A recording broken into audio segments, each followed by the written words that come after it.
wanna change the world. I just want the perfect girl. I don't wanna hang around, I'd rather be found. It gets better, I wonder, my pleasure together. Everyone's waiting, anticipating.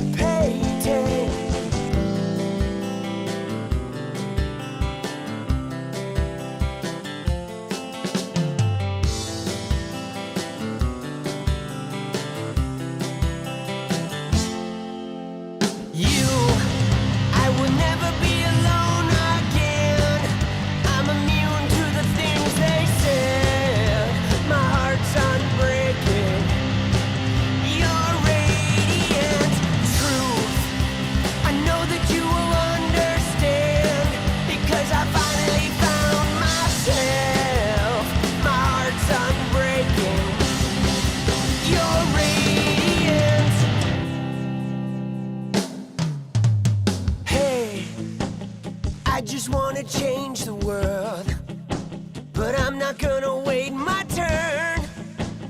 I don't ever want to come down, I'd rather be found. It gets better, I wonder, my pleasure together. Everyone's waiting, anticipating.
It's about you. I would never be alone again. I'm immune to the things they said. My heart's unbreaking. You're radiant truth. I know that you will understand, because I finally found myself. My heart's unbreaking. You're radiant. You're radiant.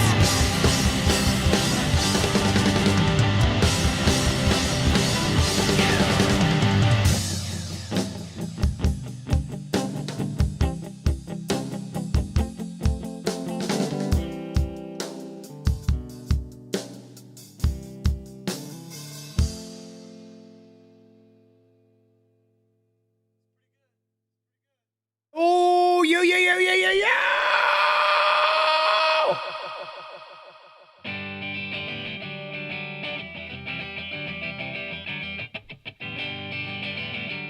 Freedom.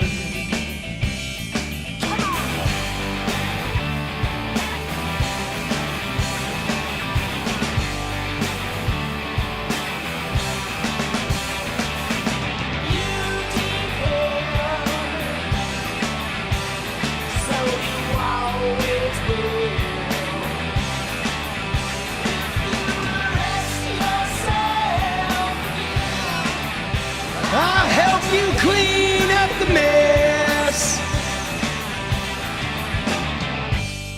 Let's go. The hoops in my obsessions, always jumping through. I'm so tangled in my reflection. Pay attention, yeah. You never will.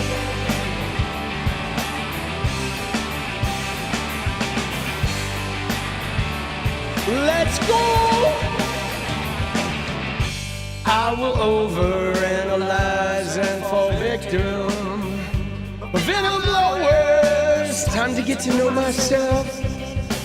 How we doing? Oh! In this perfection, pay attention. Yeah, you never will.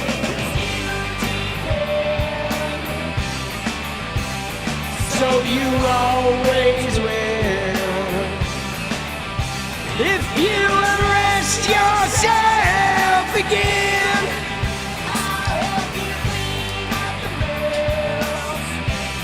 let's go.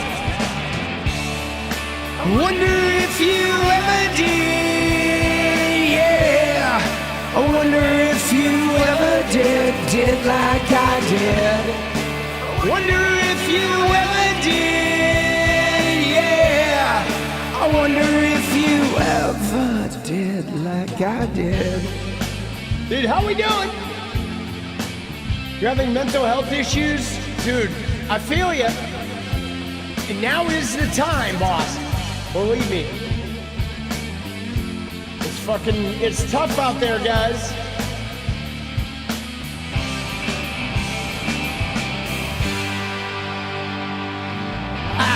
Just wanna be free.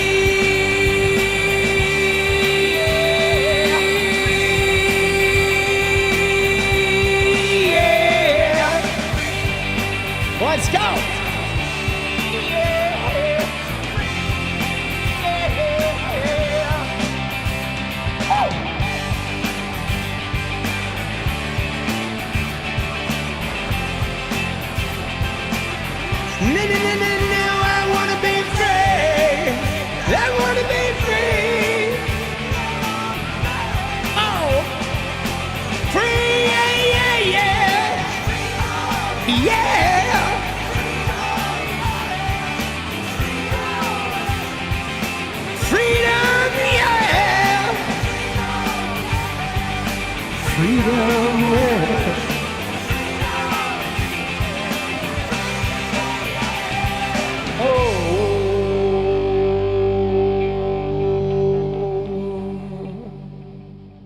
Let's go! All right. Dude, let's go. Look at that New York skyline. Dude, how we doing? Trump 2028 hats?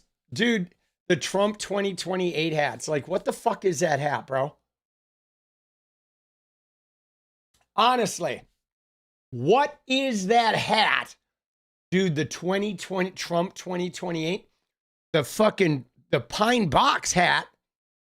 The boot in Trump's ass hat. Like, you know what I'm saying? I mean, because when you think about it, right? When you think about it, even the very thought, like, what is the purpose of that hat? Either you're wearing it because you think like that's just pissing people off, so you're like, oh, but the very wearing of it is like you don't respect the Constitution. You know what I mean? If you wear that hat, you are advertising to the whole world that you don't give a shit about the U.S. Constitution, that the law or the rules, you just don't care at all, right? You know what I mean? And that is literally like, I feel like to me too, that is an over my dead body type situation, right? Like, you know what I'm saying? Like, you're going to have to kill me to get Trump in office in 2028. There's going to be no other option, boss, right? If you think he's going to be president in 2028, you're going to have to kill a lot of us, right? Dude, it's wild, bro. I mean, or they really do respect the Constitution and they're simply wearing that because they think it makes people mad. Like when I see a Trump 2028 hat, I'm not mad. I don't look at it and think, oh, oh, Trump 2028. Like, I know there is a 0% chance of Donald Trump being president in 2028 because that would literally be a death sentence for him if he tried some of that shit, breaking the Constitution. You know what I mean? It is in itself authoritarian. Yeah, but the authoritarian thing is this, right? You know what I'm saying? The authoritarian thing is they want the authoritarian thing, right? They do. They say, oh, not a dictatorship or whatever, but dude, they want a dictatorship. They do. They want it. They absolutely want it as long as it's a Christian one, right? Dude, Christianity is a dictatorship with the emphasis on dick, right? On the dictator. Dude, they're all kirking off. They do, dude. They like to kirk off to their daddy. Dude, that's my new phrase, dude. They're all kirking off. Oh, shit, bro. Dude, yeah, I don't think he's going to be around then either. Oh, shit. Dude, they're kirking off. They like to kirk off. That's their new fucking hobby, dude. Is kirking off. All right? Oh, shit, boss. You know? Dude.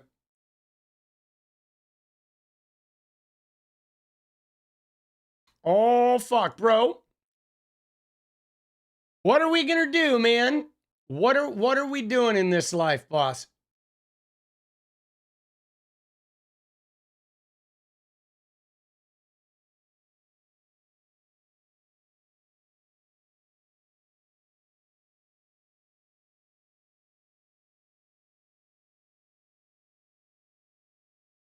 Right? Chuck off? Dude, let's go, dude. A Kirkle jerk? Dude, I mean, the Charlie Kirk shit is crazy. Like, you may have seen, you may have seen the big thing is that woman, right? There's the woman who did the neck thing. Like, let's start with this. I guess she's from Chicago. I don't even have to search for it. It's going to show up, I bet, if we scroll right here. Okay? It's this woman, okay? Again, dude, right? So this woman, some guys, some Charlie Kirk people, okay, drove by the protests, okay? And I guarantee you these guys were provoking shit, okay? I guarantee you they were. But so they drove by. Hey, you ever heard of Ozempic, you fat ass? Hey. Right? They were doing some shit, and she did a neck move there. She did this whole like bang thing, right? And I think they're trying to get her fired. They may have already gotten her fired. But dude, like I don't know, man. This shit is pretty crazy. Okay? Because here's the deal. Is look at this shit, right? This guy's like the woman who mocked and justified the assassination of Charlie Kirk. I didn't see her justifying the assassination, okay? I mean, she definitely mocked it, but at this point, guys, I feel like they're mocking it, okay? Erica Kirk with the casket and her fucking face on the orange hands and shit, and the fucking looking up to the sky and the fake tears and the fucking $50,000 rings and the tweeting from a dead man's account, the empty chair on a podcast. Like, they're fucking mocking Charlie Kirk, getting people fired for speech, even though supposedly Charlie Kirk was a free speecher. I mean, this whole shit is crazy, okay? And I don't know what they did, but I'm sure they did some shit before they pressed record on there. But, you know, my thing is what she's doing, is that tasteless? Sure. What she's doing is absolutely tasteless. Does she have a right to do that? Yeah. Am I upset at her for doing that? Like, no, I understand people who feel that way about Charlie Kirk. Okay? Charlie Kirk was a very toxic, very racist, very misogynist, very transphobic piece of shit. Okay? So people that are celebrating and doing a dance and cheering his death, I understand it. I actually get it. I can totally see why people would do that.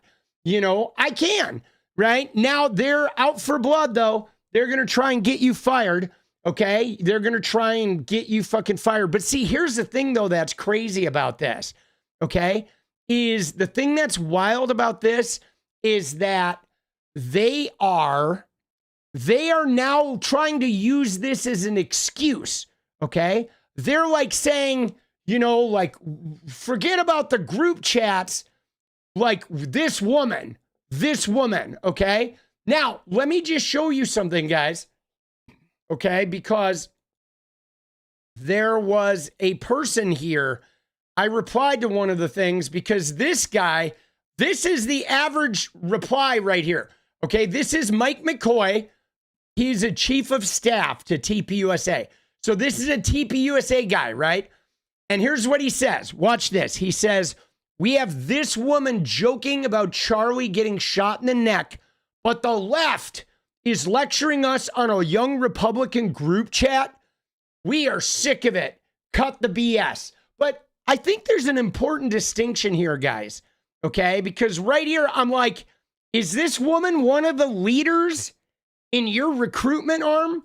Because those gas chamber tweets and those N-word tweets and those rape tweets and those Hitler tweets, all of those tweets were from the leadership. 25, 28, 31-year-old men, leaders in the young Republican Party, leaders of the recruitment arm that is out there recruiting new young Republicans at colleges, at events. So their leadership is talking about gas chambers and Hitler and rape and using the N-word. Okay, this is an angry woman who is, you know, probably watched some of the people she knows get rounded up by ICE. She's definitely very vulnerable being in Chicago, being Hispanic, okay? She's a Hispanic woman who, if she hated Charlie Kirk and was glad he's dead, I understand it. Because Charlie Kirk made it so if you're a minority woman or a trans person, yeah, you're probably pretty happy he's dead.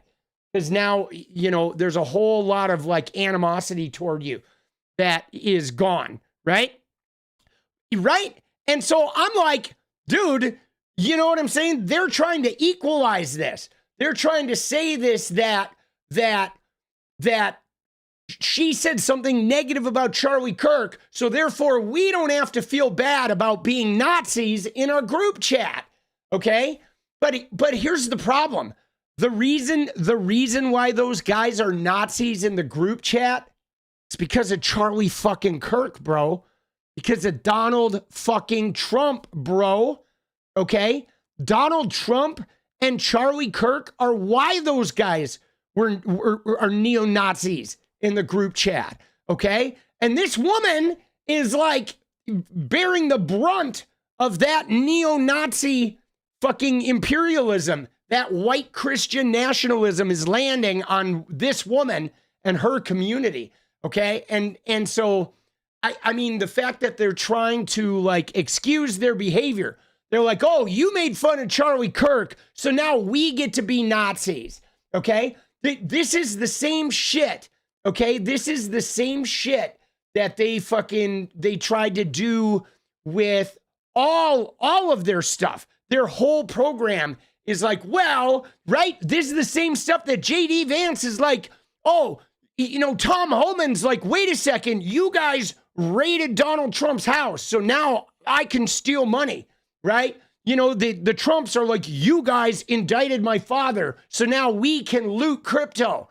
Okay, they think they just get away with shit because of other people's bad behavior, that's an excuse. Okay, now I'm going to say that obviously what she's doing is pretty ghoulish, right? But dude, Charlie Kirk was a pretty nasty fucking human being. Okay. You know what I'm saying? Like for me, I'm not going to walk around, you know, making Charlie Kirk like bullet to the neck motions. I'm not going to go do that because I don't consider it my fucking job to go around and like, you know, go in, you know what I'm saying? I'm not going to go to 𝗙PUSA and do that shit to try and hurt them. Okay. That's not how I am. But I don't really disagree with the sentiment of like Charlie was so nasty that his absence in the world is a net positive for humanity without a doubt. You know what I mean? Like for sure. But yeah, it's pretty wild though. I would love to see what they did though first. You know what I'm saying? I would love to see what they did. You know? How did she know this was a Kirk fan? See, that's just it, guys. These guys, I'm certain, provoked this, right? They may have even driven past this corner like multiple times. We don't know. We may find out more about this story. But the thing about this, though, is how they are trying to sort of like, oh, you've done something bad, so now we have carte blanche to be Nazis. And that's really part of their MO, guys. That's a huge part of their MO, is to think that they get carte blanche. Now, I want to show you something else, okay? Because Andrew Colvett said something here, okay? Like, look at what Andrew Colvett said, okay? Because look at what he said. He said the most vile reactions to Charlie's murder have almost all been public school teachers and professors. He says, tells you a lot about what America's children are facing and why 𝗙PUSA is more important than ever. Okay, so his take is like, wow, the most hateful shit towards Charlie's coming from teachers and professors. Now, there's a reason for this, guys, though. Okay, there's a reason for this, guys, right? Because I said right here, you know, it tells you that educators more than anyone, they see the damage that Charlie Kirk has caused, okay? They are literally on the front lines of dealing with the kids that are being affected by this nasty shit. They're having to deal with these kids in school being nasty fucking kids. And right, the teachers are. The teachers more than anything see the results of that type of indoctrinating behavior. And if you look at the college professors, they were literally targeted. College professors got put on a list by Charlie Kirk called Marxist, and they would get death threats, okay? They would get death threats, the professors, and nobody at 𝗙PUSA cared, okay? Nobody cared.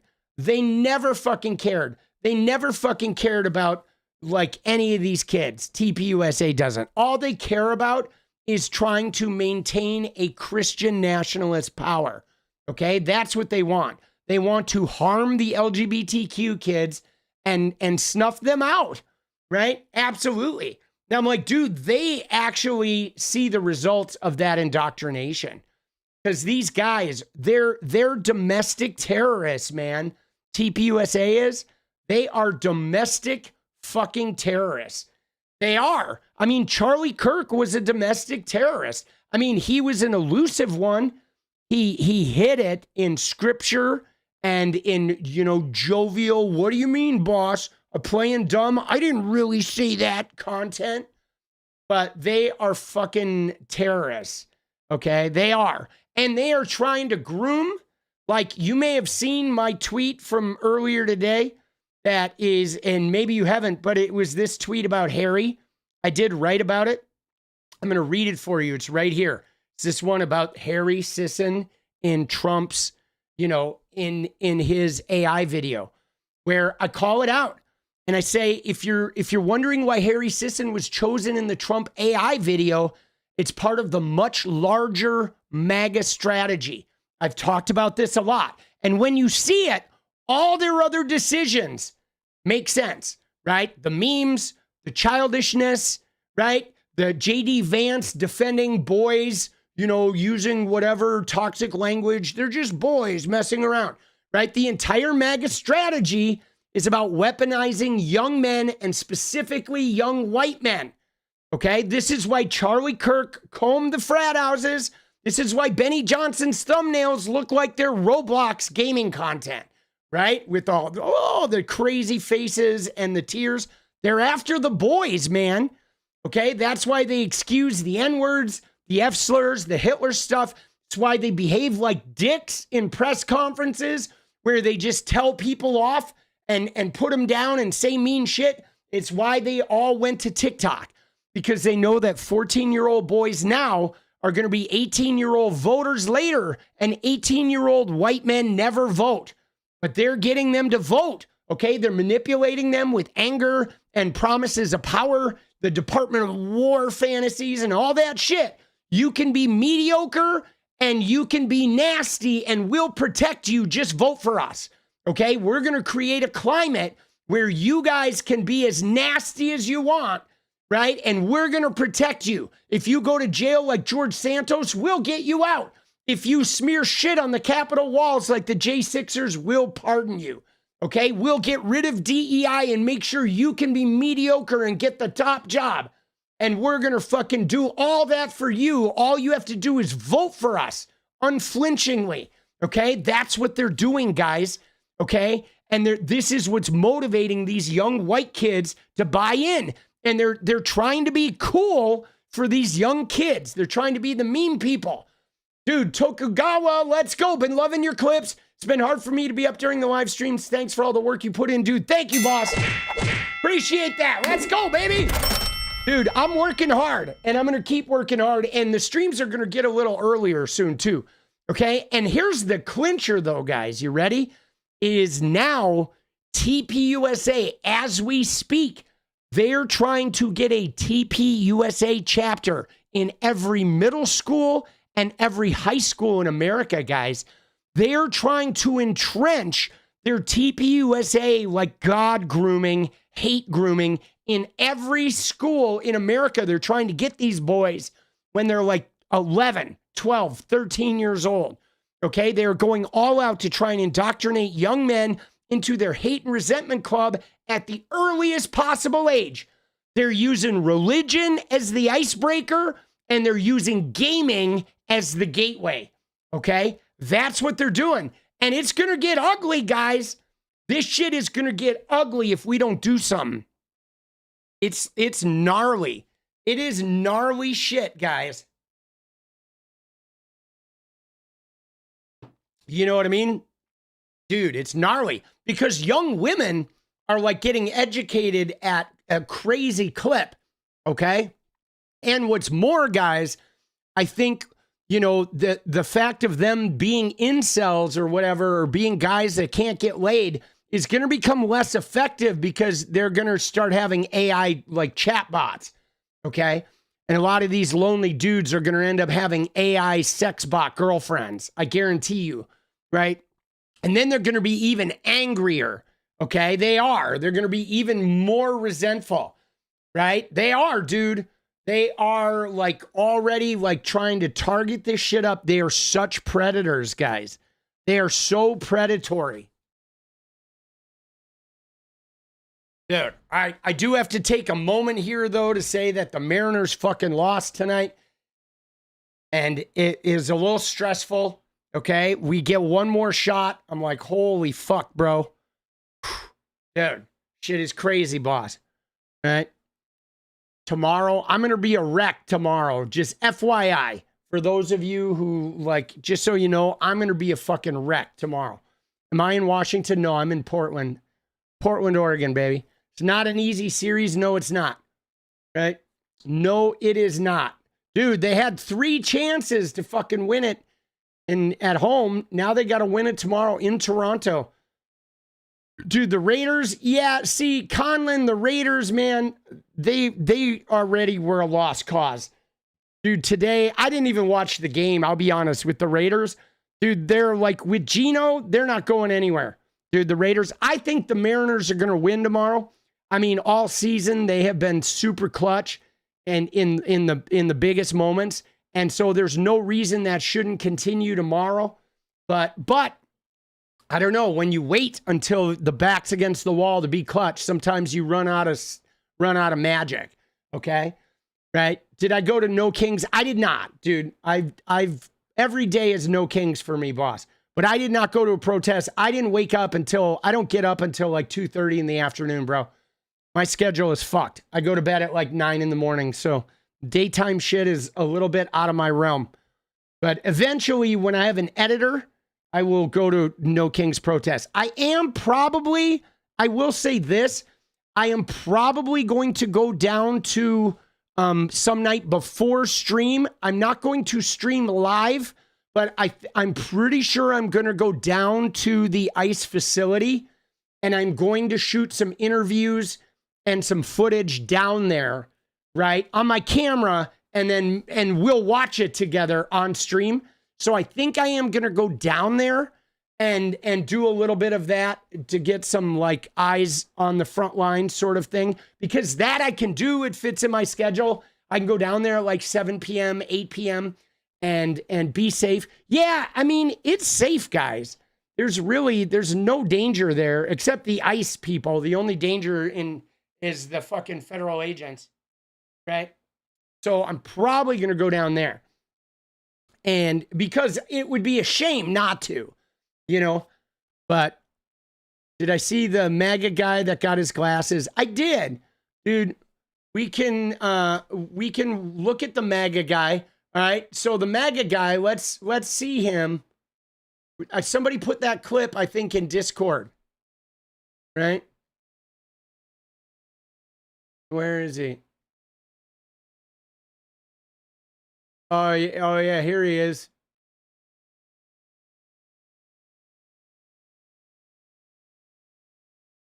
This guy.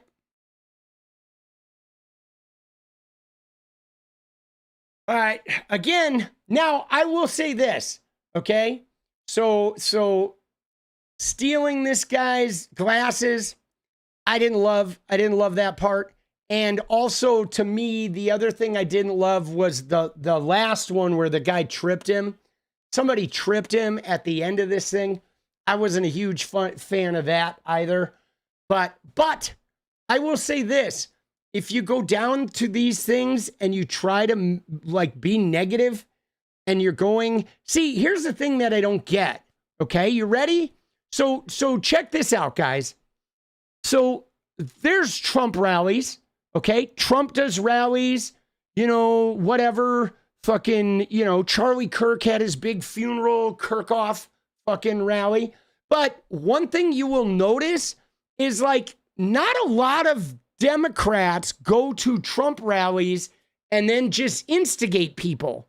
Like, we don't really do that. We might go there and interview some people and make content, but we don't go to their spaces and stand outside their spaces and just try to instigate them. We really don't. I mean, there's not a lot of us doing that.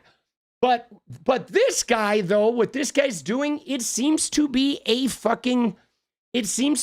pastime of these guys. These guys like to go around to our spaces, particularly, and they like coming into them and being contrarian and being assholes and doing it to just try to get some sort of a reaction, okay? And so I think that that's pretty like low class, that kind of behavior in general. I think that behavior, that provoking behavior, is really childish and low vibrational stuff, right? It's the same reason, guys, that like a bunch of leftists will go to Blue Sky and they're fine being on Blue Sky. But like when the Republicans all went to Parler or Truth Social, they didn't like it. They don't like having their own Republican space. They want to be in Democrat spaces, but they want to have the authority and be able to freely be dicks in Democratic spaces. Okay, that's what Republicans want. They want to come in our space. They don't want to be in their own space. They hate themselves. They hate their own people. They know it. They just want to be in our spaces and they want to be able to be dicks and get away with it and be protected. okay? But they fucking can't stand being around their own because they're all miserable shitters, bro. It sucks being around them.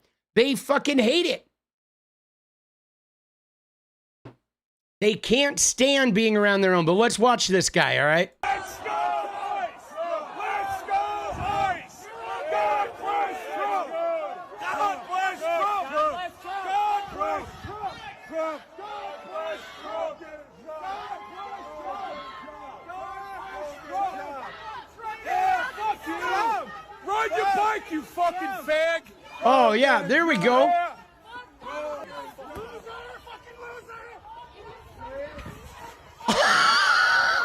Dude!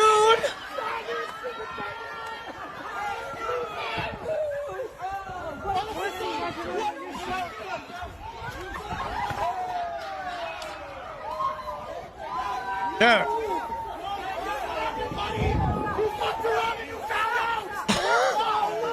Dude.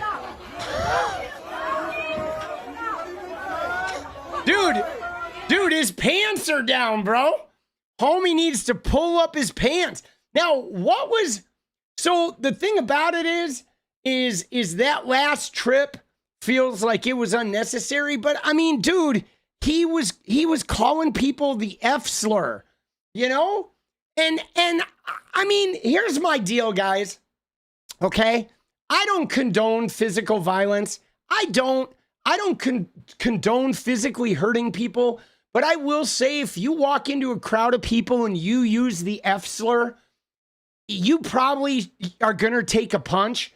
And I'm not going to feel bad for you, okay? I'm not going to feel bad for this guy after he used the F slur, right? I mean, at first, he's just sitting there, you know, giving people the finger and saying, God bless Trump. He's being in people's faces. He's being a douche. He's being antagonistic.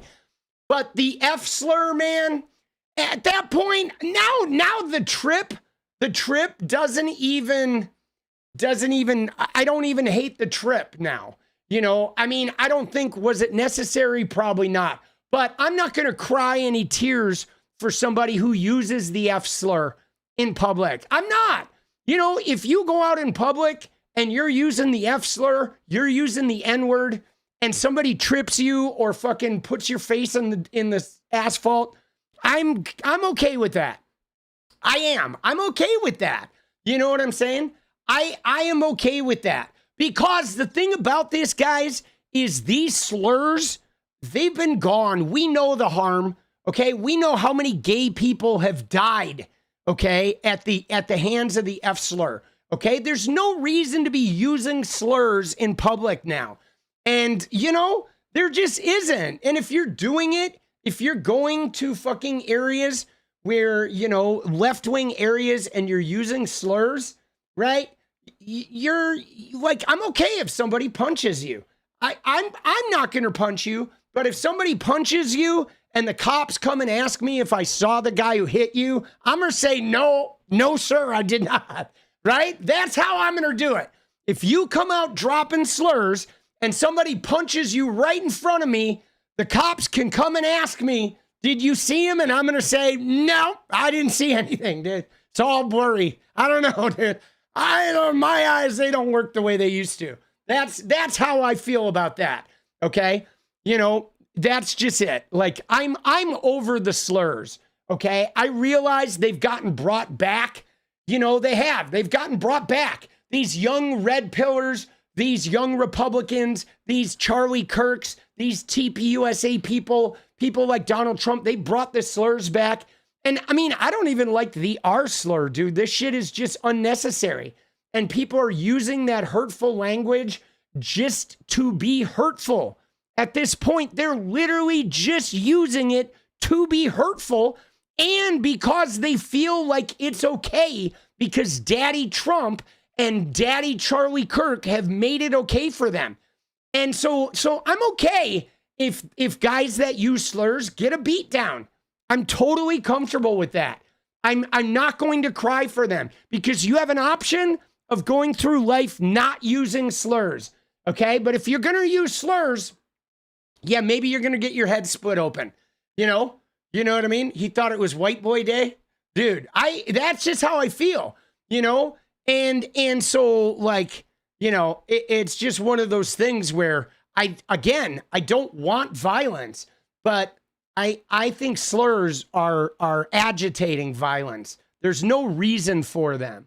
Okay? There's no reason for them. There just isn't. Like if you're using slurs, you are trying to provoke violence. And if you try to provoke violence and you get violence, all right, hey man, you provoked it. Don't fucking talk to me. Because I tell you what, I'm not going to use slurs, okay? Because I don't want to get punched, okay? You know? I mean, dude, you know, that's just my thing, you know? You know what I mean? That's just my thing, dude. Dude, homie's got a pants problem. You guys are gonna get your ass beat if you don't quit. I'm serious. Hey, get your buddy. Get your buddy.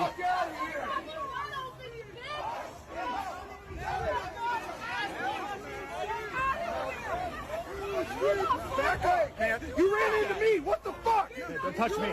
Don't touch me.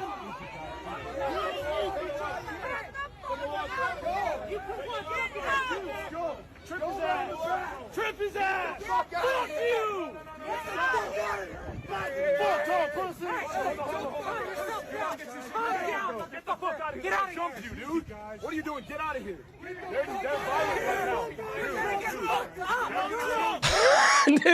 Dude, this guy is not smart, bro. I mean, I get he's mad that he lost his glasses, right? I get it. You're mad that you lost your glasses. But like, dude, why are you there? What is he there? Dude, he was there trying to provoke shit, bro. You know what I mean? What was he doing? He was there screaming over people, interrupting their protest, being contrarian, flipping them off, thinking he was funny and cute, and ha ha ha, right? And then somebody took his glasses, right? And, you know, he's calling people F slurs and shit. And it's like, dude, what is this guy even doing there? Like, right? He went there to agitate. He went there to start shit. He went there to push people to the brink, you know? You know what I mean? I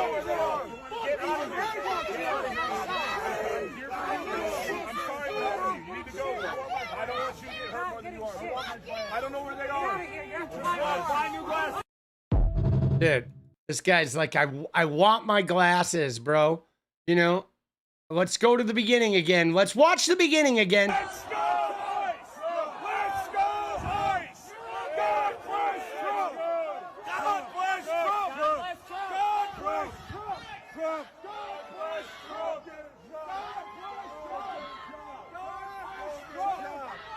Yeah, fuck you! Ride your bike, you fucking fag! Right? You see that? Look at that. So there he goes. He goes with the right? He goes with the we love ICE, God bless Trump. He's flipping everyone off, and then unprovoked, he takes a shot at somebody on a bike and calls him the F slur. Okay? Unprovoked. Okay? So this guy, dude, homie, I don't feel bad for him. I don't. You know what I mean? I don't feel bad for him. And then his sunglasses got snagged. Oh, here he goes.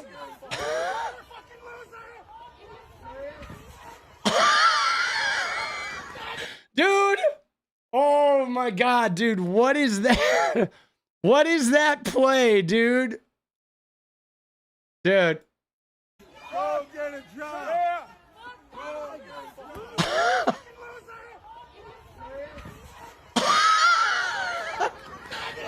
Dude, and he's still using the F slurs, bro. Dude, that fall. Dude, that fall, guys, was like arms in, right? It was arms in, face down. And his feet are like out. Dude, that is a fall, bro. Dude. What are we doing? Dude, that is like, dude, arms in, face down, but the feet out, dude. The pigeon-toed feet out is what kills me, dude. Dude, like, you know what I mean? Like, at first I thought maybe he was tripped, but you don't fall like that if you're tripped. Like, how do you even fall, bro? Oh, shit, dude. That is just too much, boss. Oh, fuck.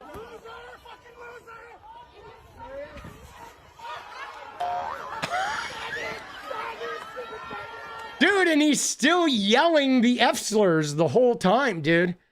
Like, dude, what on earth, bro? That picture right there, dude. Dude, this is the fucking, you know, that's rough, bro. Oh, shit. Dude.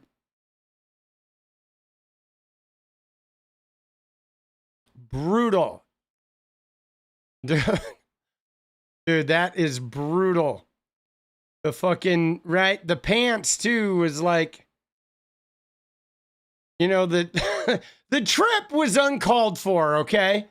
I think the trip was unnecessary. Dude, he's airborne. Dude. Oh, shit, bro.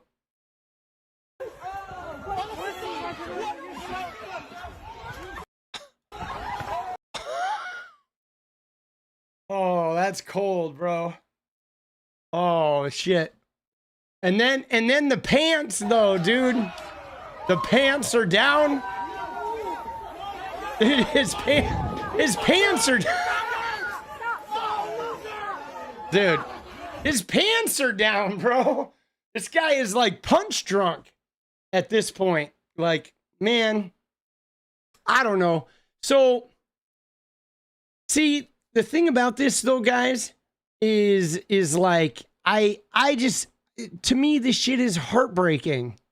You know, this is pretty heartbreaking. Like, why are we doing this? Dude, V Sneed, let's go. Thank you, boss. I have not seen the meme. Did you see the meme associated with that? There's a funny song attached to it. I did not. Go ahead and throw it in Discord. But I find this stuff pretty heartbreaking. You know, because like, we don't need to be doing this, you know, like, we don't need to be doing this. It's like, we don't need to be running around throwing slurs around. We don't need to be trying to be hurtful to people, right? Like, I mean, even with the protests, like my thing about this is like, if you don't like the No Kings protests, that's totally cool, right? Don't go. Stay home on Twitter and belittle them all day. But why are you going and then just trying to like create shit? Why do you have to do that? You know, if it's like, because at that point we know that it's not about like political beliefs anymore. It's simply that you guys just want to cause harm, okay? You're trying to create a situation. You're trying to create turmoil. And I mean, to a degree, that's the entire MAGA ethos, okay? It's not enough for them to not get an abortion. They want to find all the people who believe in getting abortions, and they want to make sure you don't get an abortion, and they tell you you can't have it because of them, okay? They're not comfortable with like not being gay themselves, but they want to make sure you know if you're gay that you're bad and dirty and wrong, and it's against God, and they're going to make sure you have very limited rights, and you have to hide, and you can't have a pride flag, and you can't be in the schools, right?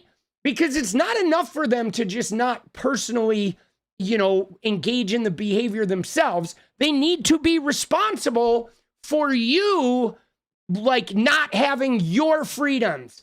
And they want to claim it too. right? They want to claim it. Like, yeah, we did that. We did that.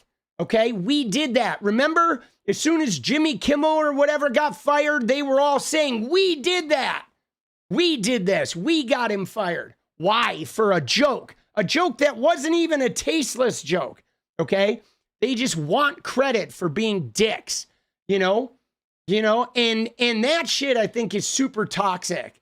Okay? Yeah, no, the coal rolling. I've seen people.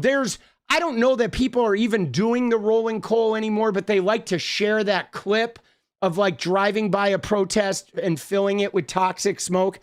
But that's more of that same shit of like, why do you want to do that? Oh, because you want to hurt people. You want people to hurt. You want people to suffer. Okay. And make no mistake about it too. Like, I will tell you, make no mistake about this, guys, that these MAGA people, if they could put us in alligator Alcatraz, if they could put Democrats in alligator Alcatraz and make sure we never get to vote again, you know they would do it. You know that they would not think twice about that. They would gleefully send us all to alligator Alcatraz or Guantanamo Bay or CCOT just for being Democrats or just for being, having a pride flag in your school classroom. 100% they would, 100% they would. And that's pretty dirty, dude. It is. It's dirty shit. Let's be honest. There.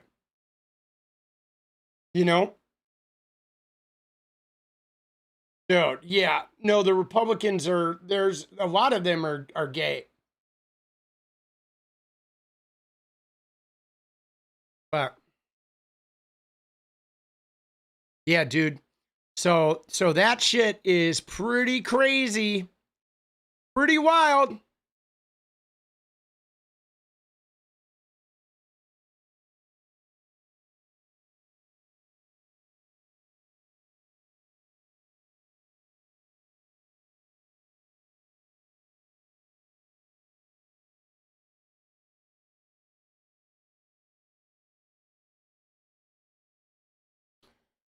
All right.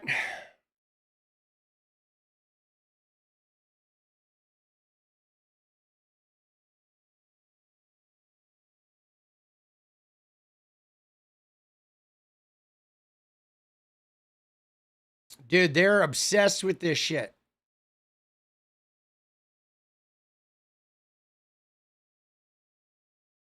This guy says, always overweight and ugly. Hold on. Let's get here.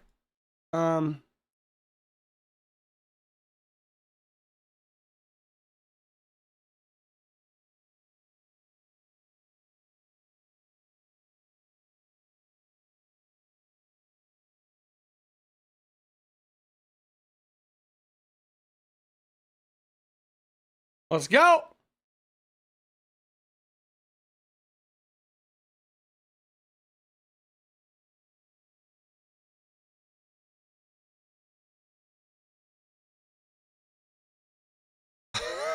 Dude, always.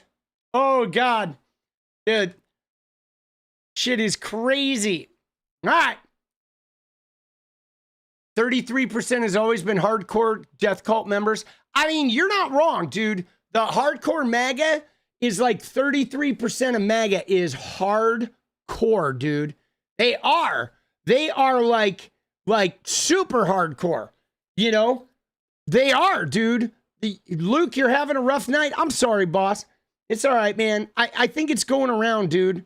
They are so, dude, they are like, the hardcore MAGA people are like rough, dude. I'm tired of this though, guys. I think in general, the thing that really bothers me is that right now there's a tendency to do this where Republicans behave completely outside the realm of like normal and good, okay? The Republicans behave like completely outside the realm of normal and good, you know what I mean? And then what ends up happening is they then try to grab some democratic behavior, okay? And then say, look, you fucking, you know what I mean? They say like, look at what the Democrats have done, so now it's okay for us to do it, okay? That's like their MO. Like the Republicans do nasty shit, terrible shit, racist shit, like hideous, mean, just disgusting shit. And then the minute any Democrat anywhere does one thing, they're like, aha, look, now we don't have to feel bad for doing shit. You know what I'm saying? That's fucking, you know, that's like their new MO is to engage in regularly, routinely toxic behavior and then use one misstep of another human being to justify their shit and be like, oh, okay, now we can just be Nazis and it's okay. But dude, we should talk about Kristi Noem though. All right? Dude, Kristi Noem is like outrageously toxic. Okay? She is, dude. She is going through it, guys. She is definitely going through it.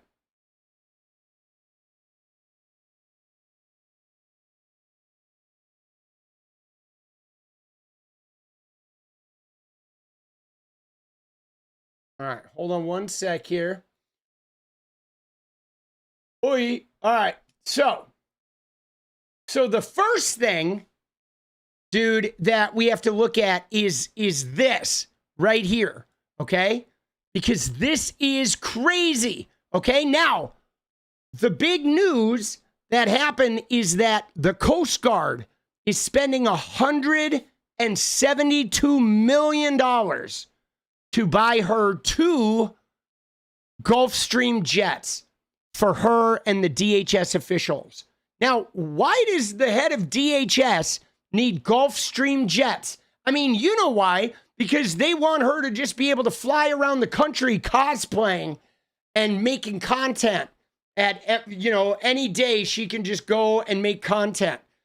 Okay? But 2 fucking jets, almost $200 million for jets.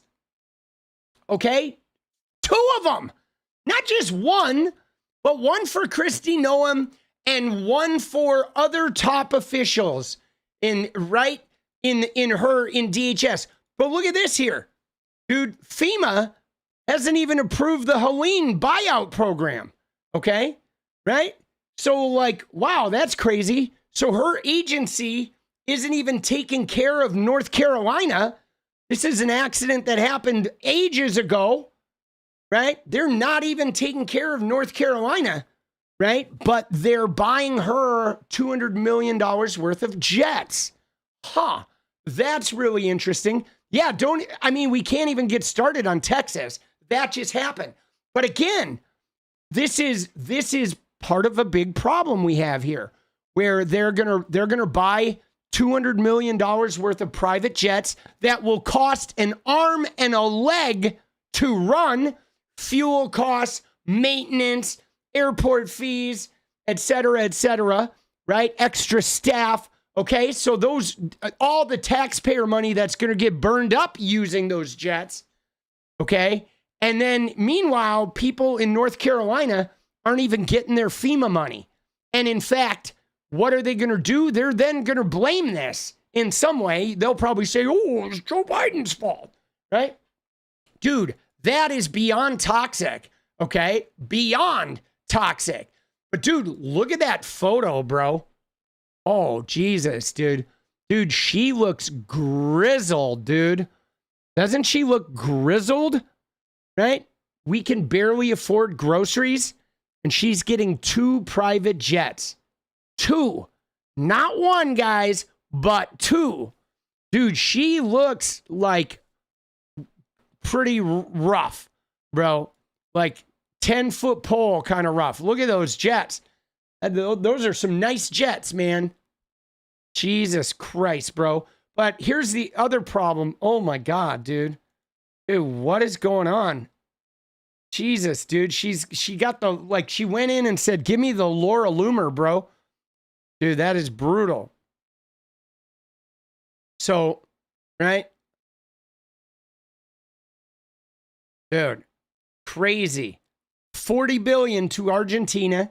They're going to spend nearly $1 billion overhauling Trump's Qatar jet, 250 million on the ballroom, 150 million on him golfing, 500 million on him having the National Guard stand around picking up trash, 200 million on Kristi Noem's jets, but none for us. Now, here's the other problem that I have right here is look at this.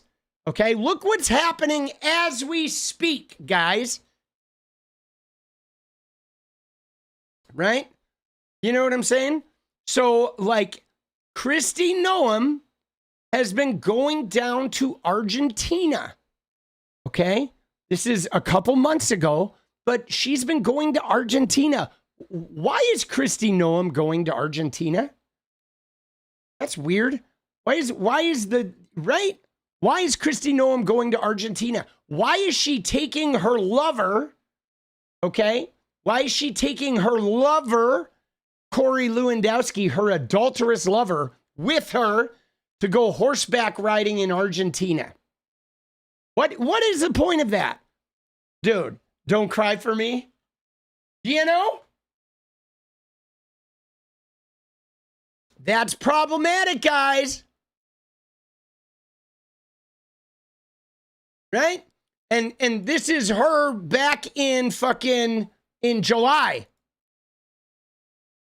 Right? She's horseback riding in Argentina. Look at that. My first time riding an Argentinian bred horse. Yeah, okay. Thank you, Kristi Noem. Right? We're paying for that shit. Okay? Dude, does she have to go to Argentina to ride horses? You know what I mean? And, like, does she have to take her adulterous lover? I mean, there's, I guess, a lot of bareback going on that Argentinian trip, right? Dude. Oh, fuck, bro. A lot of bareback happening down in Argentina, guys. You got the horse bareback. You got the Lewandowski bareback. There's just a lot of barebacking happening. Dude, yikes. Right? That is rough, dude. That is rough. All right, here we go. We got to see, dude. I love these people, dude. These were the best costumes from the whole thing.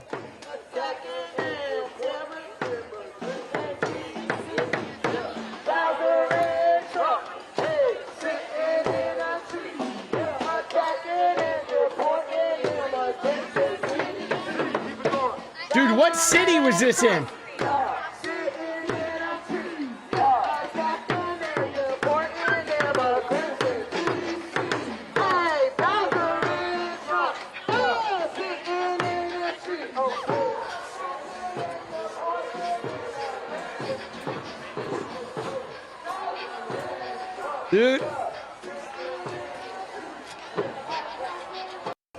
Dude, they're so funny, bro.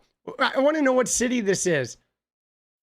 Dude, montage footage of Vance, Trump, and dude, where were they? We saw this picture, but what city is that? Is that California?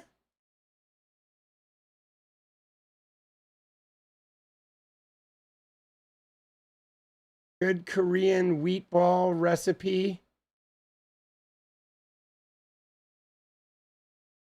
The subway. Trying to see the street signs. Is that DC?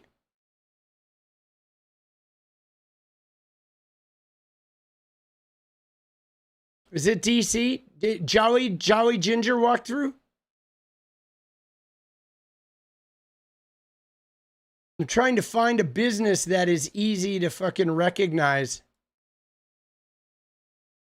Right? Oh yeah, 14th and U Street. That I look at the street signs. I think that's DC. Yeah. Let me see here. I'm going to look it up.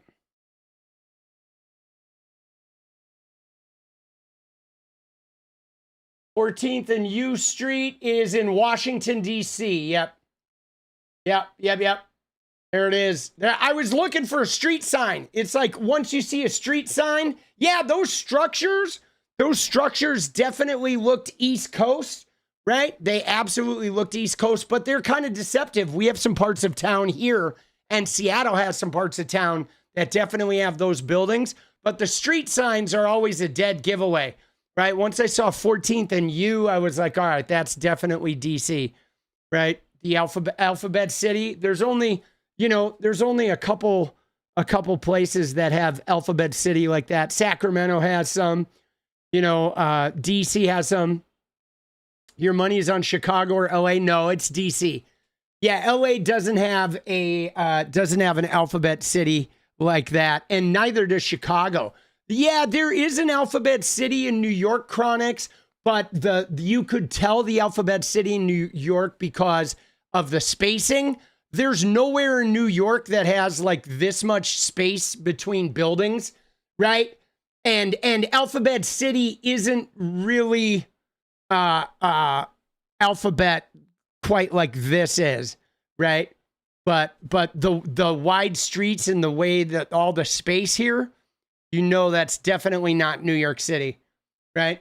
Does Chicago have alphabet streets like that? I don't think Chicago has them, though, where they cross numbers, though, right? It's the numbers, you know what I mean? Like there's alphabet streets in Q and U and all that up in Sacramento, but they don't cross numbered streets, right?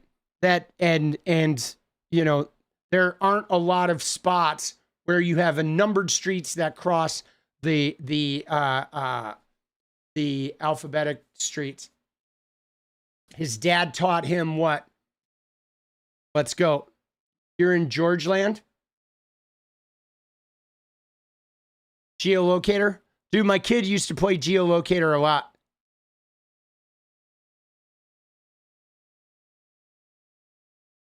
Let's go. Dude, you gotta love the fucking geolocator.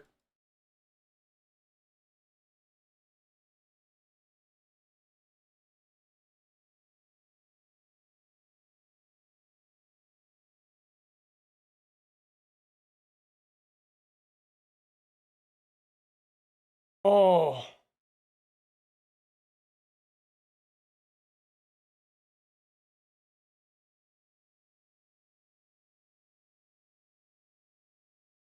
We are on the precipice of a real civil war right now. Yeah, so I mean, I know we've talked about that before, guys. I'm not really buying that we're on a precipice of a real civil war right now. Yeah, I'm not really buying that. Because here's the thing. Is war is different now, like war, as you see with Russia invading Ukraine, okay?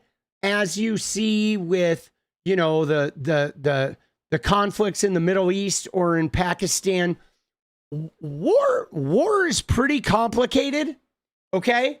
Physical war is pretty complicated, guys, because the whole world is watching, okay? The whole world is watching. So you can't make a warlike move of invading a space without it instantly becoming world news, global world news, okay? Now, think about the chaos that has happened with the Ukraine and Russia, okay? Let's use Ukraine and Russia as an example, okay? Because Russia invades Ukraine and they go to war. Now, neither of those countries, Russia and Ukraine, neither of them are central to the global economy, okay? They don't really matter to the global economy. Russia's been under sanctions forever. And still, everybody took a side in that conflict and started pumping money to Ukraine to help stem the invasion. And there's been all manner of political meetings worldwide regarding the Russia and the Ukraine conflict, okay? It's been a huge ordeal that every country is involved in. And again, those two countries don't even matter. Now, here's the deal, guys.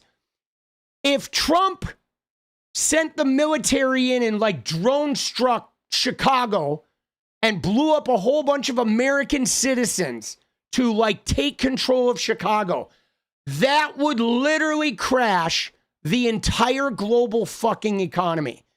The entire world economy would be on the brink of absolute fucking disaster.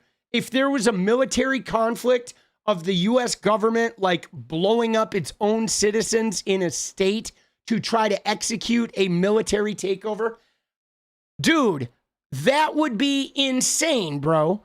That would like the whole world would fucking want to figure out how to put a stop to that real fucking quick. Okay? So I don't know that an actual war is really a threat. Okay? You know what I'm saying? Because one thing I do know is this, guys. I know that the people that actually run the US government are like the corporations and the billionaires. They're really the people that get policy decisions made. And I don't think they would relish watching all of their investments turn to shit. You know what I'm saying? You know? And especially like what would be the aftermath? The aftermath would be some like militarized dictatorship in America. Like, you think that would be good for the global economy? I don't think it would, right? Here's what I do think, though, is realistic, okay? Here's what I think is realistic, and we're already seeing this, guys, is we're already seeing the Western Compact. You guys know what I'm talking about? It's California, Oregon, and Washington have created an interstate compact, okay, where they have overridden federal vaccine guidelines. So on the West Coast, you can go get your flu shot, you can go get your COVID booster, and the states are picking up the tab, okay? They are ignoring the CDC recommendations around childhood immunizations. They're basically ignoring all of the Trump sort of like legislation that they find offensive. They are not changing the way they use Medicaid funds in order to provide health care to their citizens. And they are resolute and united. Now, here's the clincher. The one thing they haven't done is they have yet to say we're not paying federal tax money. Okay? I think realistically, that may be a thing that to me would be sort of the first shot in anything that is like civil war, would be when states decide, you know what, we are now intercepting federal tax monies and we're keeping them in our state. And that would cause a ripple, okay? If it could very well be soon. They are discussing it. And that would be very effective, okay? Because if California, Washington, and Oregon withhold their federal tax revenue and say, hey, we're not paying it as long as this government is illegitimate and is breaking the law and defying the Constitution, we're not giving you any more tax revenue. That would create a situation where the federal government would be in a serious pinch, okay? Yes, I mean, Keeler has made the real point here, okay? The real problem with a national divorce is the money, okay? If there was a national divorce, if the blue states split off and became the United States of fucking whatever, of 𝗍𝗪𝗇, right? Because Amerigo Vespucci, he's the guy who discovered America, right? If they became the United States of Vespucci, the red states would be fucked, bro. Like right now, the red states are only, they're only viable because we pay for them. You know? You know what I mean? Right? You really hope I'm right? Sincerely, you're just a pessimist? Yeah, I mean, I think I'm right as far as the Civil War. Because again, Tokugawa, like, you know, hold on, let's do a super chat goal. All right, let's get a dance party going here, guys. We're gonna go 45 minutes with the super chat. Because guys, you know, there it is. You guys ready? We're gonna get a dance going. Because guys, let me just tell you, let me just say this, okay? The thing about a physical civil war is I don't think it is tenable in a place as big as the United States, okay? We have 350 million people. We have 50 individually like functional state governments. And there is no possible way with the size of the US military. Maybe if we had China's military with like 1 billion soldiers, but dude, with the number of soldiers we have in the US Army, there's just no way they could hold it. You know, you couldn't hold it. And I mean, they'd have to drone strike and like murder like heads of state and governors and shit. And like, dude, the whole fucking country, every stock market would crash.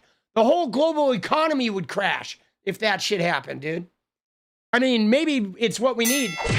Dance party, let's go. But yeah, dude, Mabel, let's go, Mabel. I don't think I've seen you donate before, but let's go, Mabel. Let's go. Appreciate that.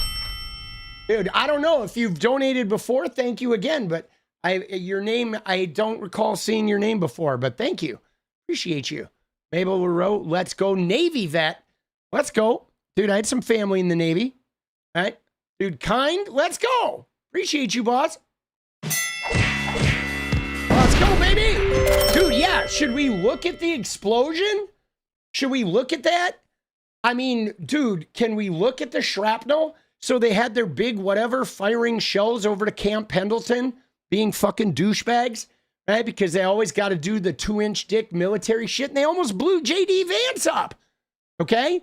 Part of, like, first off, they didn't want to close down the freeway, right? Trump wanted to fire shells from a Navy boat to a Marine camp as a tiny dick show of like whatever military warness. And they literally wanted to leave the freeway open and let fucking ammunition fly over a full freeway. Donor states are blue. Cali alone is 4th largest in the economy in the world. Yes, sir, Jake. Let's go, baby. Thank you, boss. Dude, crazy. These guys are idiots, bro. All right? Can we just look at this? So let's go to the YouTubes and see if we can find a video on it. All right?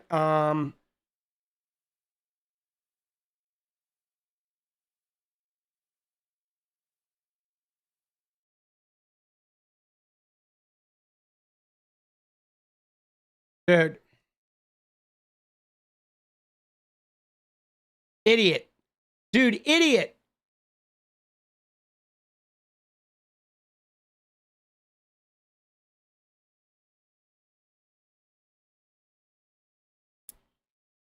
Yeah, here it is. So the Marine Corps, right? The Marine Corps, a CHP vehicle, and one of JD Vance's security was hit by pieces of a fucking shell, bro. This is nuts. You're coming in late, SK. Go Jays. Going to Game 7 tomorrow. Yeah, Game 7 tomorrow, but no go Jays, boss. I'm gonna ban your ass. Just kidding. Kidding, dude. If the Blue Jays win, you're getting banned. Everybody who's a Blue Jay fan is getting banned. Just kidding. Kidding. Joking. No, it's gonna go down to the wire, bro. Dude, I wanted them to win today, man. But, you know, dude, there was some shit written on the shrapnel, right? on the shrapnel was Trump was right about everything, was written on a piece of the shrapnel. Just kidding. Highway Patrol says an artillery round from Camp Pendleton damaged a patrol vehicle. Interstate 5 was shut down near Camp Pendleton for the Marine Corps' 250th anniversary. It included a live demonstration where Marines fired live rounds over the highway, which Governor Gavin Newsom disagreed with. Highway Patrol says an artillery round detonated prematurely, hitting a patrol vehicle. Now, no one was hurt, but Highway Patrol notified the Marine Corps, who canceled firing additional weapons over the freeway. Border Division Chief Tony Coronado said in a statement, this was an unusual and concerning situation. It is highly uncommon for any live fire or explosive training activity to occur over an active freeway. As a Marine myself, I have tremendous respect for our military partners, but my foremost responsibility is ensuring the safety of the people of California and the officers who protect them. Highway Patrol says they filed an internal report on this incident and recommends strengthening protocols for future demonstrations near public roads. So yeah, so there we go. Idiot. Okay, dude, Trump decides, oh, I want to have the boats out in the water. Oh, fire some shells. So they fire some shells over a freeway, right? Gavin Newsom shut the freeway down and closed it. They closed 17 miles of freeway so they could fire some shells over Camp Pendleton. Trump wanted them to fire it like with the freeway moving, dude, because they're idiots, okay? And because Pete Hegseth is fucking, right?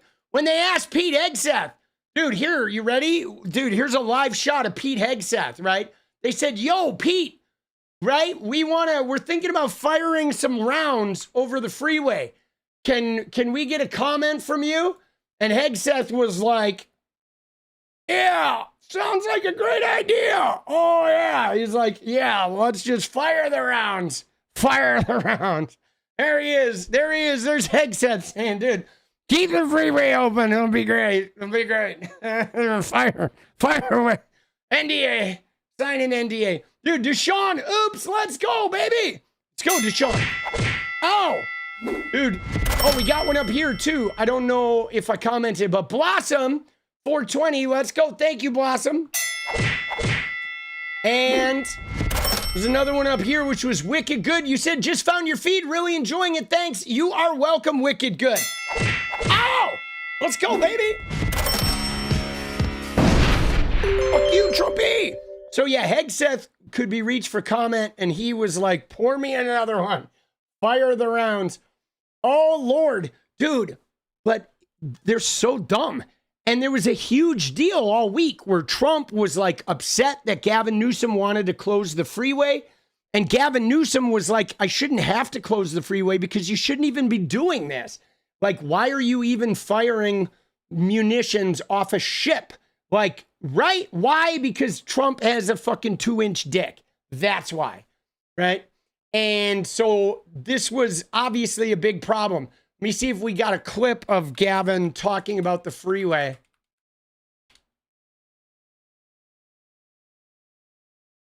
Right?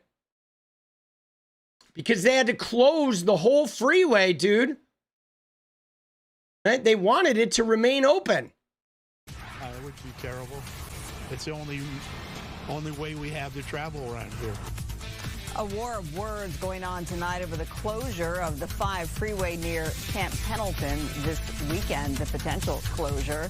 Welcome, everyone, to the Fox 11 News at 10 o'clock. I'm Marla Tejas. And I'm Christine Devine. The showdown between Governor Newsom and the White House continues tonight. The latest debate shutting down the 5 interstate on Saturday for the 250th birthday of the U.S. Marine Corps at Camp Pendleton.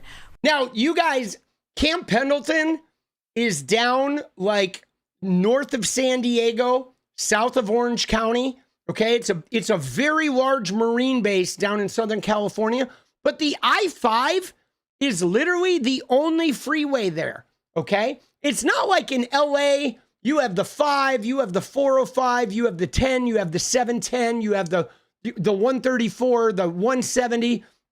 Their freeways like circular all over fucking LA and Orange County that cut and crisscross. So there are many ways of traveling.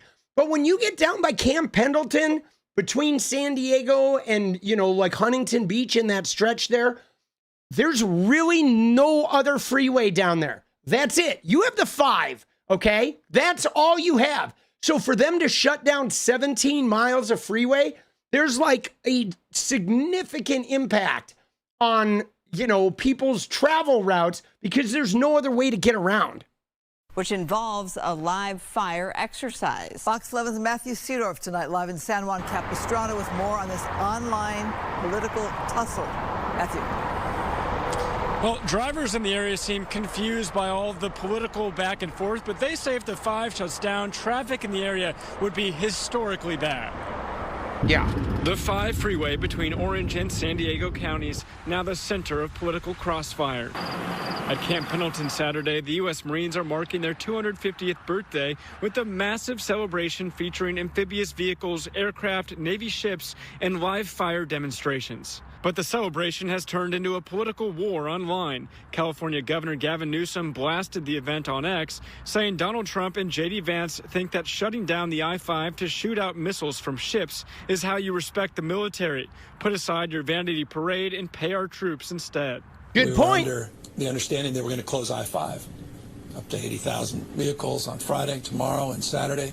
And then they seem to have backed off on that. The vice president's communications director firing back on X, saying this is complete fake news. The Marine Corps said they are not shutting down the I-5 highway and that the event at Camp Pendleton is a training exercise. Also, President Trump is paying the troops despite Chuck Schumer's efforts to hold their salaries hostage. Anything we can do to celebrate our vets, to celebrate our heroes, I'm all for. Let's just do it in coordination. Do you think this would warrant shutting down the 5 freeway? Absolutely not. Marine veteran 𝗪𝗪𝗪𝗪 says he's disappointed the celebration has turned political. Whatever Governor Newsom was talking about with firing missiles over the 5 or whatever, those missiles are only in his mind. The vice president in defense. Yeah, and as we found out later, no, they're not. They're actually in the cars of the CHP and fucking J.D. Vance's security Secretary team. both expected at Camp Pendleton, along with 15,000 Marines, sailors, veterans, and their families. We always feel them like them training with like all the tanks and stuff. According to the U.S. Marines, no highways will be closed, while residents in South Orange County are now in the middle of a political conflict. Whatever Trump does is Look what Newsom's done to the state. I stay out of it. It's just best to stay out of it right now. So it's been a confusing 24 hours, to say the least, for a lot of drivers out here. But as of now, the 5 will be open this weekend. And no, they closed it. I mean, dude, you had to close it, bro. You had to close it. On this day of nationwide protest that saw millions take to the streets in opposition of President Trump, the president responded by holding a massive celebration at Camp Pendleton to mark the 250th anniversary of the U.S. Marine Corps. Vice President J.D. Vance and Defense Secretary Pete Hegseth were both on hand for the live fire amphibious display on the coast. Oh, say, can you see?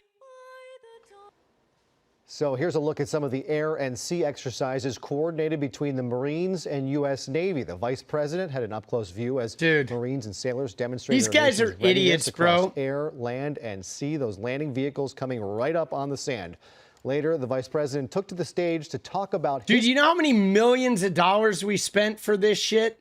Like, bro, we waste so much money. Like, dude, I would just like to be able to, like, you know, buy some food. I'd like to not have to pay $18 for a fucking steak, bro. Service in the Marines. Right? Sharing a message from the president. Get some health He care. wanted me to tell each and every single one of you that he's proud of you, that he loves you, and that despite the Schumer shutdown, he is going to do everything he can to make sure you get paid exactly as you deserve. See, this right here is a serious fucking issue, guys. Yeah, everybody who's been in the military right here will tell you, too, that this is a big fucking no-no. Politicizing the military? You're not supposed to do that, guys. Nobody has ever done that. You don't go in front of the military and say Republican this or Democrat that. That's a massive no-no. The military is equally representative regardless of political party. Right? You don't politicize the military ever. Ever. You know what I'm saying? And they're going in there saying like, oh, the Democrats, oh, Chuck Schumer, oh, And dude, Trump did it in front of the generals. They've done it in front of the active duty troops before. This is like wildly outrageous. And it's killing the morale inside because, dude, there's like liberals and Republicans in the military. They already expelled all the transgender soldiers who were like high performing, mind you. Many of them were decorated, okay? This shit is not okay. It is not okay. Dude, we got to give thanks, though, real quick. Dude, Jolie says, hi, it's my first time here. And if Gen X George is here, I know you're good people. Glad I stumbled in. Let's go, Jolie. Thank you. Oh, and then we had one up here, too, from Luke. I got into an argument with an ex-sponsor over Trump. Yeah, sorry about that. Dude, I go to a men's group where a bunch of guys are Trumpies. I haven't been there in years, but I know when I go back that there's going to be a bunch of fucking Trumpies in the meeting. Fucking, it's going to be complicated to say the least. Seth also spoke, congratulating the Marines on their military preparedness and strength. The Navy turned 250 on Monday, and the Marine Corps the Marine Corps' actual birthday is on November 10th. So there was a lot of back and forth this week. In the end, state transportation leaders decided that the 5 freeway had to be shut down completely outside Camp Pendleton for several hours today due to public safety reasons. And they're lucky they did. Traffic came to a standstill and train service was also stopped during the live fire demonstration. This catching many travelers by surprise. CHP closed a 17-mile stretch of the freeway for periods of time between San Clemente and Oceanside. Eyewitness News reporter Elena Gomez got stuck in the backup herself and caught up with some of the stranded travelers. Yeah, see, this is a great fucking map because literally, right, going from San Onofre to Oceanside, or if you have to go down here to fucking San Diego, dude, there's like, look at that road, okay, that goes along, right? Dude, I mean, that is like so many miles out of the way. It's not equipped for like 50,000 cars, but there's no way to get through here. There's no other highway, bro. It is so shitty, dude. Drivers heading on both the north and southbound lanes of the 5 freeway were caught off guard by a major traffic jam today through Camp Pendleton. I was coming from San Diego, and then all of a sudden I guess they started closing lanes. The 5 freeway was closed in both directions from Harbor Drive and Oceanside to Bazelon Road just south of San Clemente as Camp Pendleton celebrated the 250th anniversary of the Marines.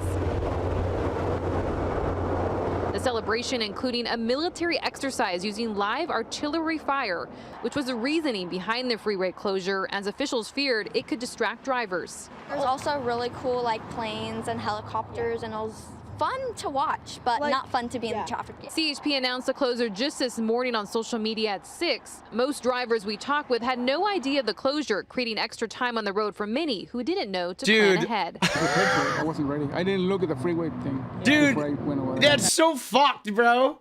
These poor people. I always anticipate like traffic in that area, so I usually like load up the podcast and like have all my like drinks and ready to go. But yeah, my phone started losing connection. I was like, oh, this is gonna suck. And then stopped, standstill like traffic. Governor Gavin Newsom responded to the freeway closure by stating the following, quote, "The president is putting his ego over responsibility with this disregard for public safety. Firing live rounds over a busy highway isn't just wrong, it's dangerous. Using our military to intimidate people you disagree with isn't strength, it's reckless, it's disrespectful, and it's beneath the office he holds. Law and order, this is chaos and confusion." End quote. Air 7 captured the traffic from above. Look at that traffic shit, bro. running for miles. Oh, fuck. Around 1 this afternoon, some on-ramps started reopening southbound, yet the traffic was still backed up as drivers inched closer to Camp Pendleton. To go around is to take the freeway 15 south is 3 hours. Some drivers decided to wait it out in San Clemente until the Camp Pendleton event was over at 3 instead of taking a long detour south. It's gonna take the 15 and the 91, but that's like just another 2 hours, another 150 miles to spend on gas, and it's like, I might as well just go to In-N-Out. Drivers making the most of the situation and figuring out alternate routes in real time. Traffic cleared around 3 o'clock this afternoon. I was also someone caught up in that freeway closure today. I had to take the 15 north to the 74 to get here to San Clemente coming from San Diego. That drive would typically take about 30 minutes without traffic. It took more than 2 hours. And as you heard from drivers, they try to avoid that detour and instead waiting it out here in San Clemente. In San Clemente, Elena Gomez, ABC7 Eyewitness News. There we go. But again, good thing that they fucking closed that shit down, dude. It's a good thing they closed it down because shells were a-falling, okay? Dude, they went back and forth.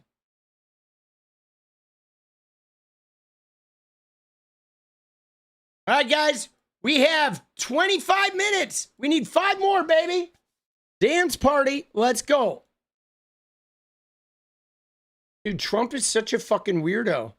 Do we have Gavin commenting on it? Did he comment afterwards?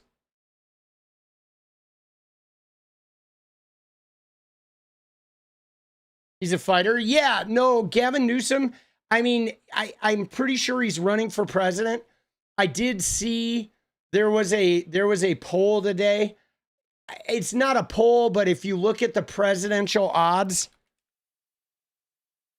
right? There was a thing that was today that said, where was it?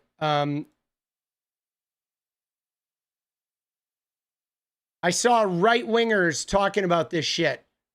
Okay? That was saying there was like, it was like a 27%.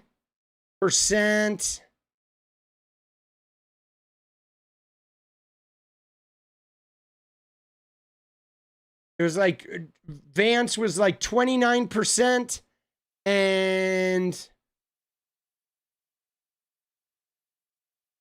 Gavin Newsom was 23.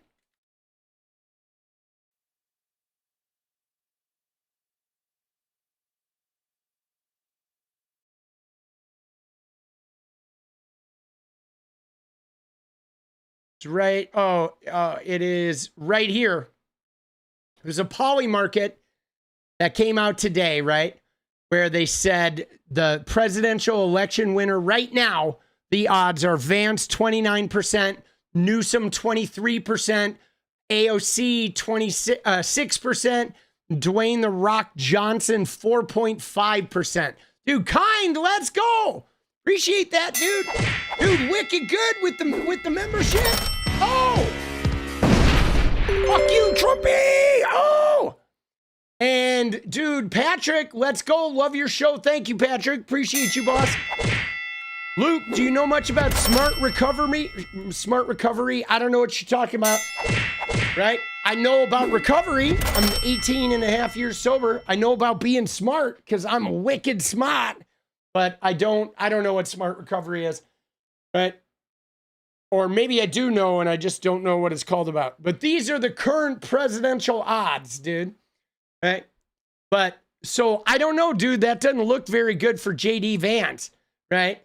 I don't think I don't see how Vance wins the presidency. You're in recovery too, Duck. Hey man, you should join the Discord. There's a lot of people in recovery in this fucking community, right? Which is good, dude. It's good to be in recovery, boss. Good shit. But again, this isn't a poll. This is just poly market odds. But if Vance, I don't know, man. I'm not really vibing. I don't see how he wins. You know? I don't see it. I don't fucking see it, dude. Dance Monkey, let's go. Dude, look at this, though. This person want a good scare. Newsom has a 23% chance of becoming next U.S. president. I think Newsom could very well end up being the next U.S. president. Now, don't get me wrong. I would prefer to see AOC as president over Gavin Newsom every day of the week, right? But you know, I think realistically, I could see I could see fucking Vance, I could see Newsom winning. It's a secular recovery program. That's cool, man. I mean, I'm sure it's good, dude. I think recovery, you don't need a God thing at all. You just got to do a 12-step and then, you know, like make up a higher power, right? It's kind of what I did. I made up a goddess, right? And I even changed the prayers to the word goddess, and I sort of created my own loving higher power, and 12-step work for me. But I'm sure smart recovery, it sounds great, man. I think it doesn't really matter what you use as long as you like execute the program, and I'm sure it works. You know, I think what's more important than whether it's God or higher power or what you want to do, I think it's more important to just be with other people that are in the same process, right? That energy of recovery, like that's really what it is in AA, right? I mean, there is a power in prayer, not a prayer to God, but just the act of prayer of like putting energy out into the energy we share of like seeking and discovery. So prayer works, which is why you can make up a deity and pray to it, and it will work as good as if you're praying to one of the religion gods, because it's not about the God, it's about the prayer. It's about the energy, right? It's about the energy commingling with the other energy out there. But, you know, so prayer and meditation are both good, but I think any program, though, where you're there with other people that are putting in the energy of like getting sober, I think it's just really good. Good. You feel like Eric Trump is going to run? Dance Yourself Clean? Dude, that's a fucking LCD sound system song, dude. Dance Yourself Clean. Dude, it's a good fucking song, dude. And there it is. We made our 15. Let's go, baby. So let me just tell you, while we took a little recovery sidebar, I want to share with you, for those of you that are new to recovery, I want to share with you my personal experience, okay? I'm going to take 5 minutes here to just give you a little story. Because the first time I went through, I didn't like AA, okay? AA creeped me out. I didn't like the religious aspect of it. I was very suspicious of the people, so I did it myself, okay? No AA, no meetings, no nothing, 5.5 years. But there's an asterisk there, because what I did was I became a workaholic. I was having sex with a lot of fucking women, so I was actively kind of like sex addicting.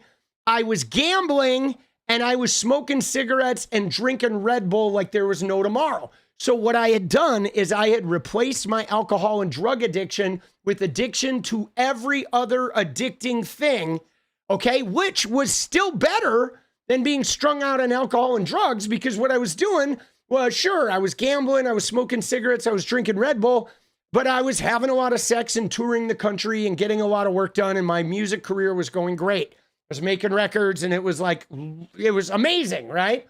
However, as soon as my son was born, it all crashed, okay? Because I couldn't handle like a crazy, stressful, emotional change. It completely derailed me.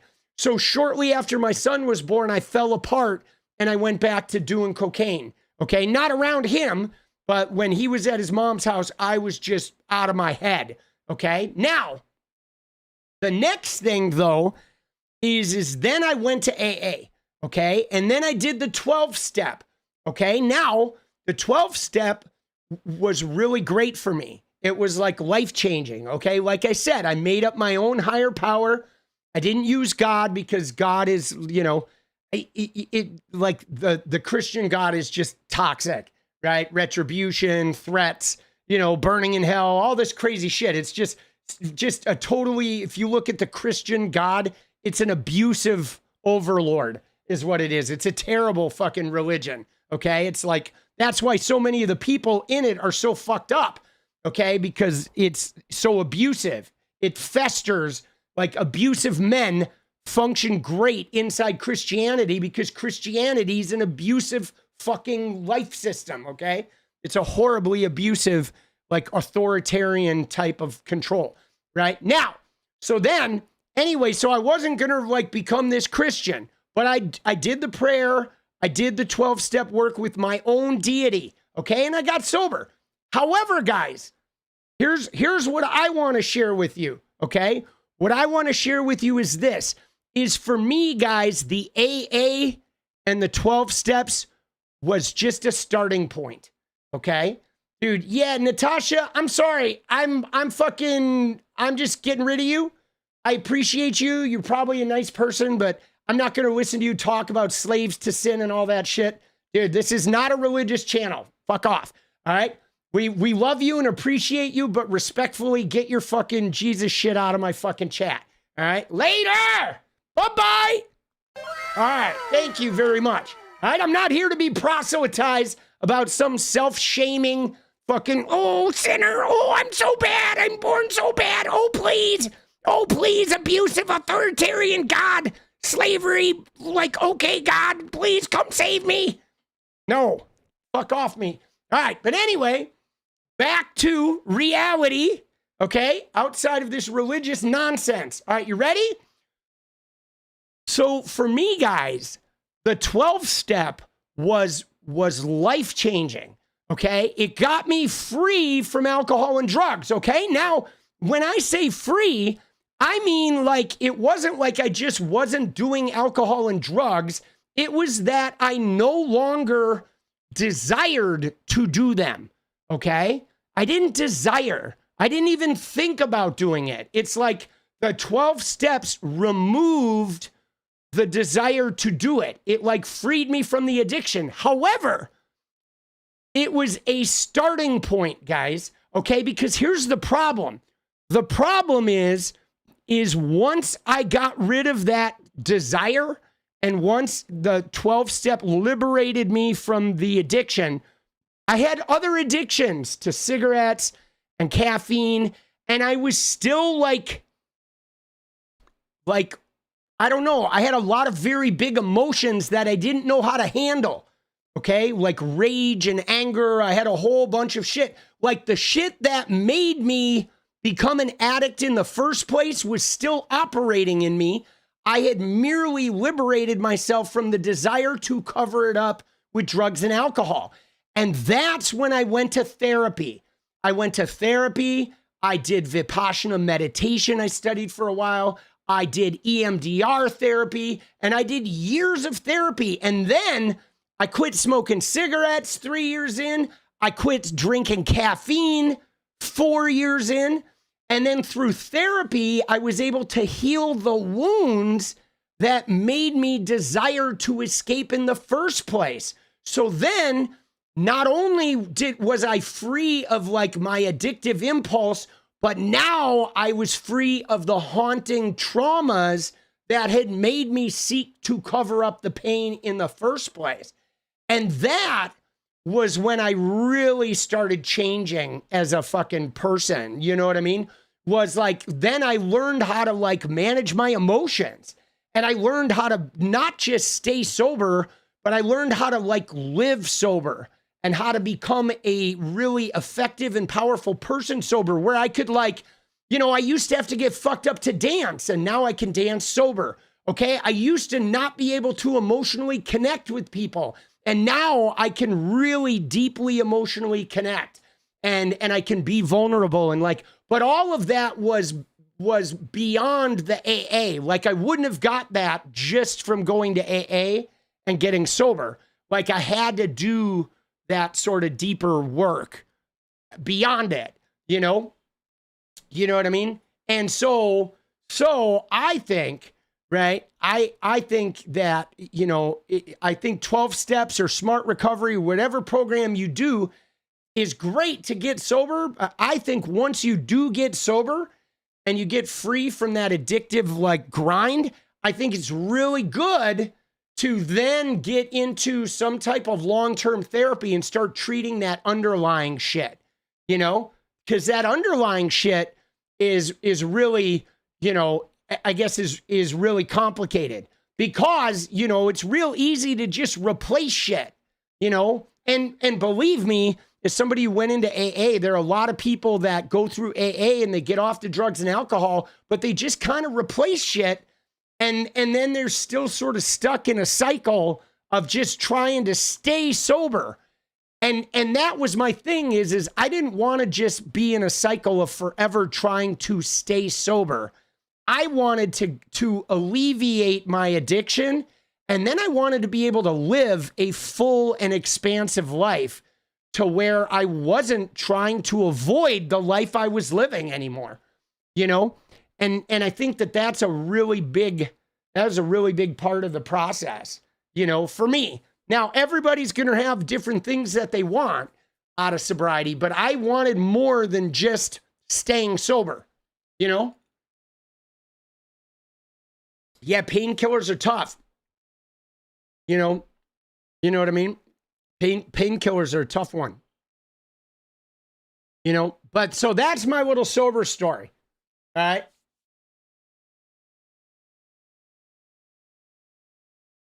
Yeah, appreciate it, Amelia.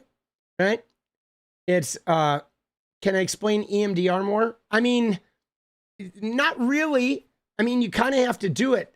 I mean, the only explanation I can give you is that it was created for veterans, for people with PTSD, and the basic theory behind it is that like trauma is repressed. Most of our trauma is repressed. So your body hides it in the body and in the subconscious and just sort of like represses it. So you don't see it operating, but it infects your day-to-day life. And what EMDR is you go and you stimulate both sides of the brain, either by holding paddles that buzz, vibrate in your hands, alternating left hand, right hand, right hand, or you can do it with eye movements, or watching a dot. My therapist would like tap on my knees. So you stimulate both sides of the brain through tapping or eye movements or vibrating paddles. And then you do talk therapy that's visualization based while your brain is being stimulated. So because your brain, both sides of the brain are being stimulated, your brain doesn't block out your repressed shit. So if you do the therapy during that stuff, the repressed stuff finds its way out.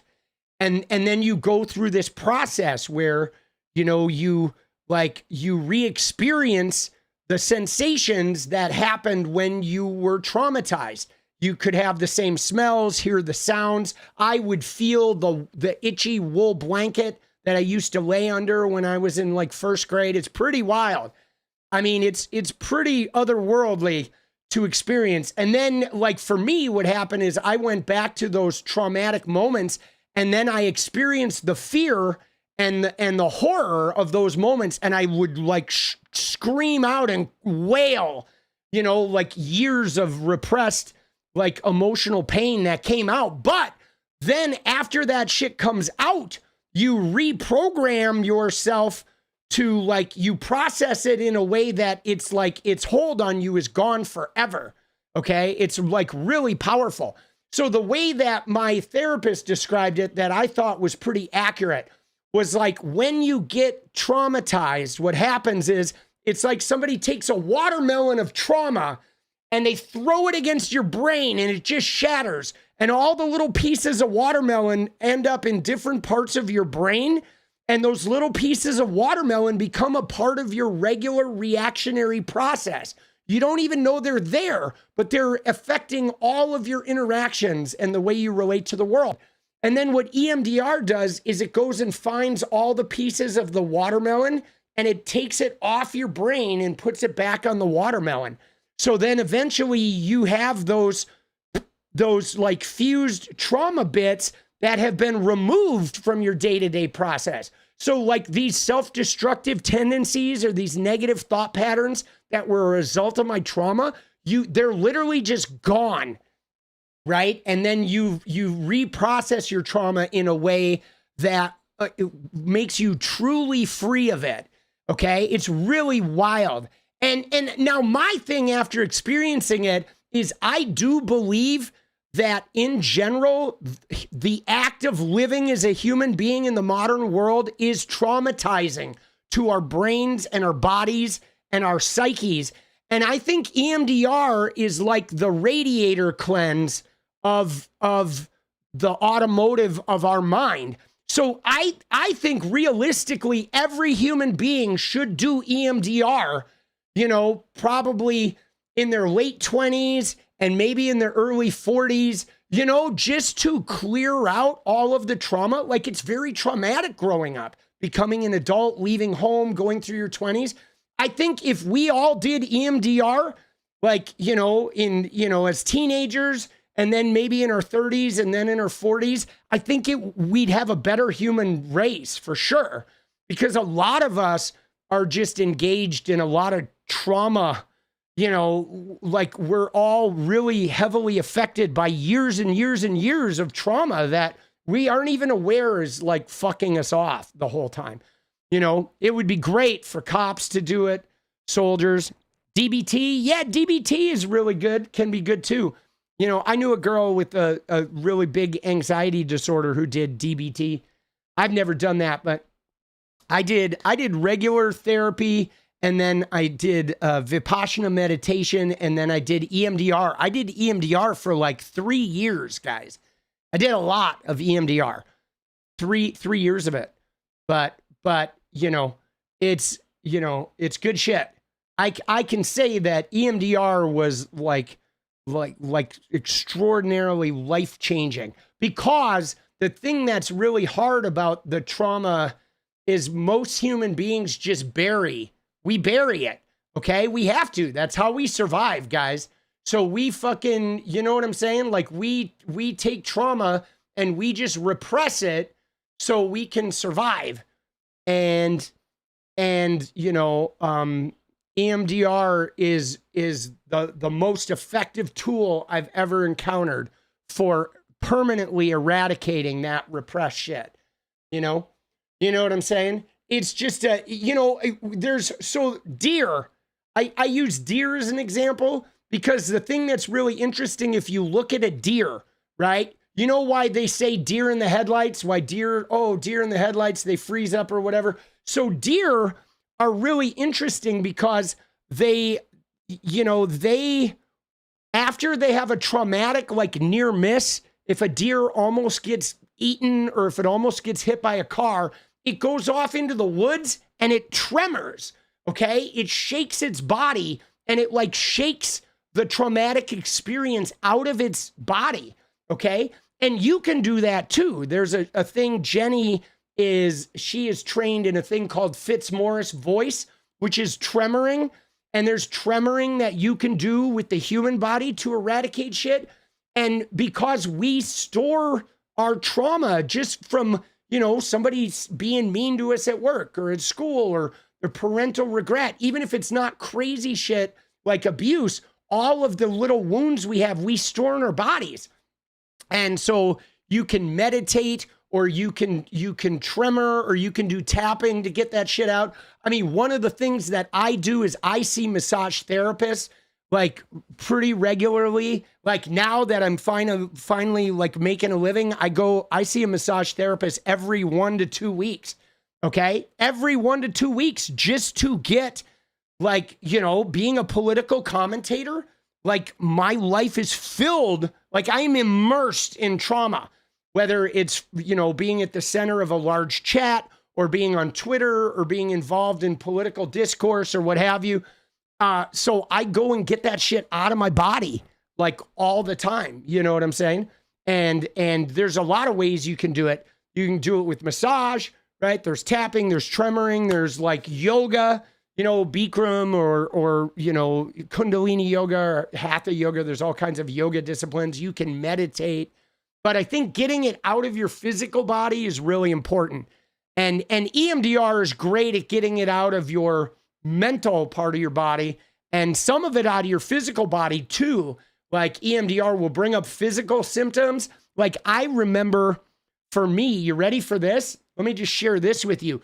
So when I was getting over my relationship with my father, okay, my dad and I had a very complicated relationship. I got a lot of great things from the man, but he was also very abusive, physically abusive, authoritarian, verbally abusive, emotionally abusive, very neglectful, and very manipulative, okay? So now what was crazy about this, guys, is when I was working through my dad issues in therapy and sort of like being a dad, a lot of me healing my own father shit was involved with me becoming a better dad than my dad and sort of changing the way I was parenting my kid, responding to my kid who was saying, hey, you're parenting me in a way that's hurting me, and me being like, oh, fuck. All right, let me try to fix this. And it ended up healing a lot of that shit for my dad. But I used to have these symptoms, guys, where like I would wake up sometimes in the middle of that work and I would barely be able to walk. I would have this crazy like phantom, I would have this crazy pain in my right foot where I couldn't put any weight on my foot, as though I had sprained my foot or sprained an ankle, like I had a broken foot, but I had done no physical anything. And then I would go to therapy and I would work through that shit, and I would like have interactions with my kid where I was like encountering these ways that I needed to change, and the pain would like be gone a couple days later. Like I had literally stored some of the trauma of my father's fucking whatever I went through with my dad in my foot, and it would come out and be so bad I couldn't even walk on it. And then I would work through it with my kid and my therapist, and then it would be gone, right? And so that kind of shit like is happening to all of us all the time, right? There are people who maybe they have a bad back, but maybe you don't have a bad back. You may not even have a bad back. It might just be childhood trauma, and you work out that childhood trauma, and then you don't have to go get back surgery, and you don't have to like take pills and shit. You know what I'm saying? It's like there's a lot of, I don't know, we don't do enough focusing on stored trauma in our bodies and like eradicating that shit. I mean, a lot of physical ailments that get treated with physical therapy or medication, or people just suffer through them, probably have roots in your childhood trauma or psychological trauma from just the life you're living. So it's really good to find some type of physical difficulty. Now, this is why some of these gym bros end up being so toxic. Okay, you may have noticed that there's a culture of men who don't go to therapy, but they just lift weights and shit, and they end up being like the most toxic people out there. A lot of cops get into this, and you know why, guys? It's because if you are working out and the only thing you're doing is working out and ripping your muscles, and then they're healing up so you're strong and you're getting buff, you are actually putting your trauma like deeper into your muscles. Okay? You're ripping your muscles open, and a whole bunch of trauma that's in there is getting stirred around in the body, and then you're just like growing bigger muscles over it. You're like embedding it deeper and deeper in you, which is why a lot of those guys are like making themselves far more toxic and far more abusive. And even though they're feeling great because they're all pumped up, but it makes them worse. It makes them like more rageful. It makes them more emotionally like dysregulated and shit, because they're literally just stuffing their trauma deeper into their body. And yes, then they go hear somebody like Andrew Tate, and they're like, oh, that sounds good. Let's go be an abusive, manipulative trafficker. Oh, yeah. Oh, let's go be a misogynist. Oh, right? Dude, you know? So that's why you gotta have that fucking, that heart work, guys. You gotta have that heart work, right? Dude, steroids just amplify that shit times 100. But, dude, all right, let's go. I don't really work out. I should work out more. I got to do a little more strength training. I dance, and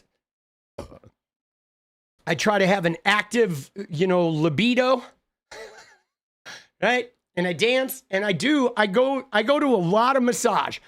Dude, right now, lately, I mean, through November, I'm having massages every week, right? It's been integral, guys, to me building this channel. Like for me especially, I'm like I'm very sensitive to energy. And so I have to take really good care of my mental health and my physical sort of energetic part of my body, you know, like building this type of shit. And I'm thinking about going back to Bikram. I used to do Bikram yoga, you know, 10 years ago, and then I stopped. And the yoga studio I used to go to is still around. So I think I'm going to go back and do Bikram a little bit. I'm going to ease into it, right? You know, ease into the Bikram. Dude, I like the hot shit. I like to sweat, you know? Spent a while in juvenile prison. Yeah, Luke, I'm sorry about that. It sucks, dude. Those juvenile facilities are tough, man. They're tough. I've never been in a juvenile prison myself, but I had a half brother. One of the brothers who abused me was in and out of a juvenile prison that he was abused in, and he had a lot of problems there. And so I grew up going to visit him there. So I grew up around juvenile prisons a lot. And then those awards on there are for a foundation in San Francisco. I won those awards making content for the U.S. Alliance to End the Hitting of Children. And it's a foundation that's trying to eradicate spanking in America and the hitting of kids. And they're actively involved with like the University of Texas 50-year study of people who were spanked. And I did some work making content for a former Democratic congressman in Florida that was trying to, you know, working on making sure it remains illegal to hit kids in schools. And so that foundation did a lot of work with psychologists that worked in the juvenile prison system and juvenile detention centers. And it's really crazy because juvenile, like 99.9% of juvenile offenders were hit by their parents or their caregivers when they were kids, right? Not every kid who was hit turns into a juvenile offender, but every juvenile defender just about has been hit. You know, it's really sad. Dude, Sarah, let's go. Thank you. I love those lemon stickers. Those are amazing. Yeah, man. The physical abuse is really, it's rough. And guys, that's always been a passionate part of me. Like I grew up in that environment. I grew up now because I was my father's real kid and I wasn't one of the half kids. Like my half brothers and sisters got abused a lot more. So I didn't receive as much abuse, but I used to watch them get abused and it was really fucking hard. But so that's been something I've worked a lot of my life at, to just try to get people to stop hitting kids because it really fucks them up in profound ways. Even just spanking them is very unhealthy. You know what I'm saying? You know, it's super, super unhealthy, right? It's so bad. It's so bad. There's a great University of Texas study where they followed people for 50 years. And it wasn't people who were like, you know, child abuse. It was people who received simple spankings. And they found the information they found, like the types of like emotional dysregulation and hiding and you know, is like crazy. Like it's just really bad because, you know, they usually end up like offloading it by hitting their own kids. They convince themselves that, yeah, it was good for me. I only got it when I deserved it. And then they go and they repeat the behavior and they hit their own kids and they just dump all their trauma into their kids. You know, it's fucked up, bro. You know, here, can I show you? Here, I'm going to show you guys before the dance party. I'm going to show you the thing I made that won me those awards. You ready to see this? Hold on. Let me find this. Let me grab it, dude. It's called Hitting Kids Hurts.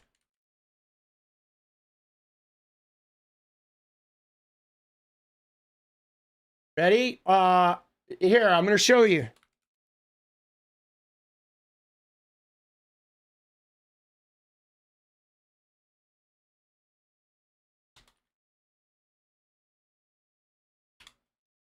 It's pretty rough.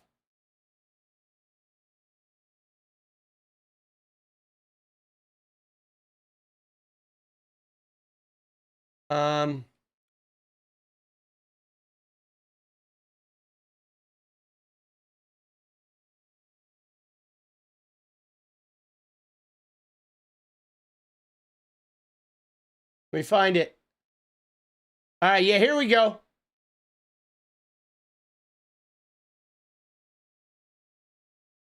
All right, this is the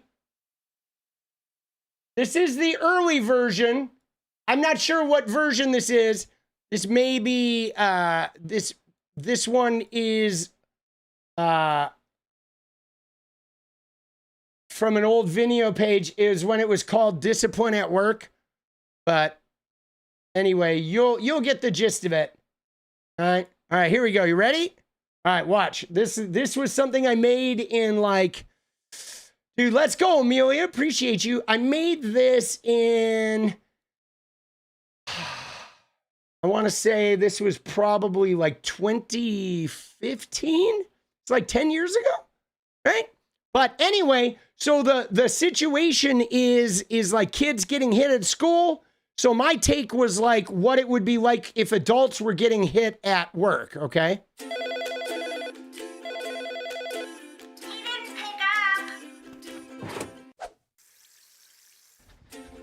I know.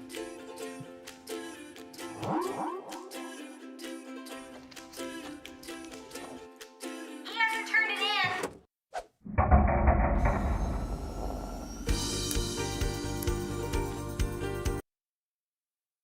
Dude.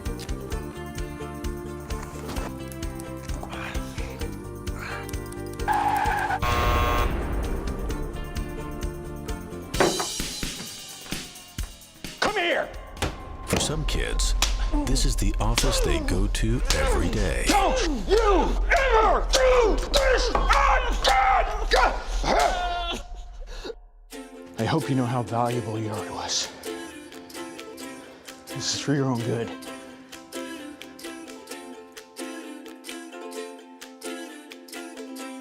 There it is, dude.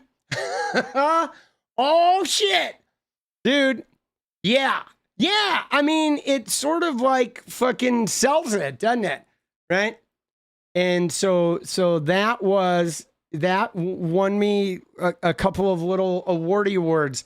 But that's the kind of shit I was making. You know what I mean? And like, I don't know. I like doing that work. It was good. I just couldn't make a career of it. Well, let's go, baby. Dude, you got the belt when you're a kid? Yeah, I definitely got the belt sometimes too. I didn't get it as much as my brothers and sisters did. But so with me, not only did I not hit my kid, okay, but I tried to not yell at him that much. But even when he was like 7 or something, he had a conversation with me, my kid did, because I used to grit my teeth, right? When I would get anger, and when I would get angry, I would grit my teeth, right? And so what happened was my son, when he was like 7, he told me, he said, Dad, like, you need to stop gritting your teeth. And I got really like irritated by him saying that. You know what I'm saying? Him saying like, you need to not grit your teeth. I got really angry at him because I was like, what do you mean? Like, I got hit and you don't get hit. You hardly even get yelled at. And now you're saying that me gritting my teeth is bad. And you know what he said to me? He said, Dad, I know that you've never hit me, but every time you get angry and you grit your teeth, I'm afraid you're gonna hit me. And I was like, whoa. It like registered that like, wow, even though I've never hit him, gritting my teeth around him when I was angry was so like, because I had, instead of hitting, I grit my teeth, but he could sense that like rage, right? He could sense the danger in the teeth grit. So I stopped gritting my teeth.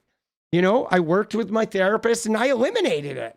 And then I got rid of it and I no longer grit my teeth. And like, you know, but that's one of those things that is like where I said that's how I healed a lot of my issues with my dad, was like letting my son change me. Okay. Letting my 7-year-old change me and change my behavior. And then I eradicated, you know, a way that I like had stored some of my dad's violence in my relationship with my kid. Right? Was I could have said, you know, gritting's better than getting hit, I'm going to keep gritting. You know, no, it's gritting. It's like when you get mad and you're just like, fuck, right? And you fucking, you know, like, oh, right? When he do something and I just be like, oh, that fucking makes me mad, you know? But he like would freak out. It made him feel threatened when I did that, right? It's fucking crazy. So yeah, I don't know, man. That's my stories. All right, dude, let's go. Let's go, baby. I mean, it's hard. It's hard, though. Be disappointed, not mad. See, it's not that simple, though, Sinful, right? Because the thing about it is disappointment is crushing to kids. That's the thing, guys. That's the thing that we don't realize as parents, okay? It's all of your emotions. If your kid does something and you're disappointed, they feel your disappointment like a fucking cannonball ripping through them. They feel all of your emotions. So, you know what's funny is what I learned is I learned that I had to learn how to tend to my own emotions, and then I had to repair the damage that my disappointment would cause my kid, right? It's like there was a time once where, you know, I'm going to tell this story. So my kid, it took him a couple tries to pass his driver's test, okay? And there was a time where he took a driver's test and he failed it, and I was reacting poorly in the DMV. I was like so disappointed, and he could feel my disappointment, and he actually called me out in the line at the DMV, and he said, Dad, he was like, I fucking feel bad enough like failing this test. Like your fucking disappointment right now is just making it 100 times worse. And I was like, a reality check. And I was like, oh my God. And so what I did was I was like, okay, I allowed myself to listen to him and to not get in the whole, don't talk to me that way. I appreciated that he talked to me in a way that I could hear. And then what I did was I said, okay, here's what I'm going to do. Is we know you are grappling with this, but here's what I want to do is we're going to come back tomorrow and you're going to take the same test, and we know you're probably going to fail it because you're not going to have enough time overnight to like get everything right, but we're going to come back and you're going to fail it tomorrow, and I'm going to come with you, and I'm just going to not care that you fail it, but we're going to come and we're going to both come here and let you fail it and just be okay with it. And I'm sorry for the way I behaved. And so we did. We came back the next day. He took the test. He failed it again. I was not disappointed at all. I was supportive, okay? And then we went to work on the thing, and then he went back like a week later and he took it again and he passed. But it was more like letting him fail it and us being okay with that he failed it and no disappointment. And in fact, we celebrated him doing it again instead of him like having a performance base, right? Because that's just it. Like we get wrapped up in results as opposed to focusing on effort. You know what I'm saying? And the thing about him is he's an amazing driver. He just isn't a good test taker, you know? And not everybody likes to take tests or the way they're administered, you know? But we did it again just so he could have the experience of, you know, experiencing that, and then I could like be there for him. And you know what I mean? Because like for him, he felt bad that he didn't do well, and my disappointment was like adding on top, because now he felt bad for him and he felt like he had let me down. So I was making it even more complicated. And somebody said that the fact that he feels comfortable to be open and honest is, yeah, it is a good thing. I mean, that's one thing that I'm really happy that, like, you know, I was able to at least, you know, he's always been really good about that. Like, he'll fucking put it out there, you know, which is bold and brave and crazy. You know what I mean? He's like so like above and beyond in that realm, which is why I don't really worry about him when he was like, yeah, I'm moving to New York. I was like, oh yeah, you're going to do great there. Right. He's like, You know what I'm saying? He's like, I'm moving to New York City. And I'm like, oh yeah, you're going to be fine.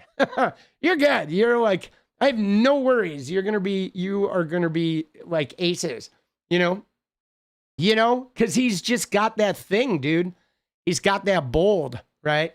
He's got a bold that I didn't have at his age, you know what I mean? You wish you would have been more open to, yeah, it's hard though, Deshaun. You know what I'm saying? I mean, it's hard. We're, like a lot of us didn't know, you know what I mean? Like, I don't know if I would have been as open if it hadn't been for meeting Jenny, right? I met Jenny and Jenny was like really open and vulnerable and she helped me get open and vulnerable. You're from Brooklyn? Let's go. Dude, he's in Brooklyn right now. I think he's in Crown Heights, right? Him and his girlfriend. They've been there for, it's coming up on a month. It's almost a month. New York is expensive. It is expensive. Yeah. Yeah, he's a scrapper though. Right? He is. It is expensive. Right? They are loving the city. I mean, it was pretty crazy because he had never been there, guys. Okay? He moved to New York City having never been there. I mean, he's heard a bunch of stories about it from me. Okay? Like, because I've been there and I've been there a bunch and I really love it. And so he had heard about it. And I've always, like, you see my New York here. And if you look at that, those curtains are New York. And there's a poster up there of New York. I'm like a big New York fan. But he had never even been to New York City. And he drove a moving truck there with his girlfriend. And then he drove the moving truck through Manhattan to get to Brooklyn, and then they put all their shit in a storage unit, and then they have an Airbnb, and I talked to him, I don't know, we FaceTime like a week and a half ago or something, and he was loving it. He really likes the city. Yeah. I mean, I knew he liked big cities. I've taken him to San Francisco a bunch and Seattle, and he's been to LA a number of times. So he knew, right? He fucking, he likes big cities, but yeah, man, he loves it. He loves it. He'd love to see the Mariners get to the World Series though tomorrow. We're both going to be very tense tomorrow, right? Fucking A, boss. All right. All right. But now I'm going to go make some videos, guys. All right. Aaron Judge. All right. Aaron Judge. Dude, I'm sorry. I like Aaron Judge, but dude, fuck the Yankees. Dude, they went all pro-Trump and Charlie Kirk billboard, so Yankees can get fucked, bro. It's over already? Dude, it's been like almost 2.5 hours. But yeah, I'm kind of doing shorter streams on Mariners games, trying to get ahead of the videos, right? Dude, yeah, the Yankees, dude, fucking eat a bowl, baby. New York is amazing, though. I love New York. So we had a lot of politics tonight. I am starting earlier now. Tonight was like 10:45, but I've been trying to start at like 10:30. I'm going to get it to 10 o'clock after baseball season. Okay, we're going to get it to 10 o'clock. I think I want to go from like 10 to midnight so I can get to bed at like 5 in the morning. That's my goal, 4 or 5 in the morning. Because right now I'm like, right now I'm, not getting enough sleep, right? I'm not getting enough sleep. Right? I'm trying to work my schedule. So I've been doing 3 hours. It depends. Between 2 and 3 hours. I'd like to do like 2 hours. I'd like to do 2-hour streams until I have an editor, right? I'd like to be more focused and 2-hour streams and occasionally go 3. But that's what I would like to do, right? Because I do like the longer streams, but it's hard because the longer streams make it harder for me to get videos done. And I have to get videos done because I need both. I need both things, and I'm like, it's a lot of work, dude. I mean, Jenny's been helping, like she makes the shorts, which is good. So Jenny's been fucking helping, which is amazing. She's really good at making the short form content. But a lot of work, man. A lot of work. Eventually, dude, when, we're big enough, have an editor or whatever, then I'll just stream a couple hours a night. Won't have to worry about it. All right. You guys ready for some dance, baby? Oh, let's get edit mode going. Gonna be time to dance.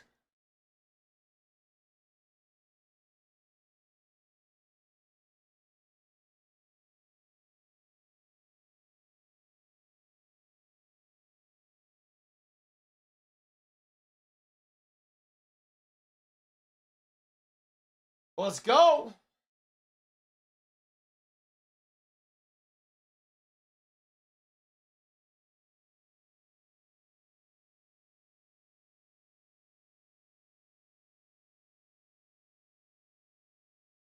Oh, yeah, baby.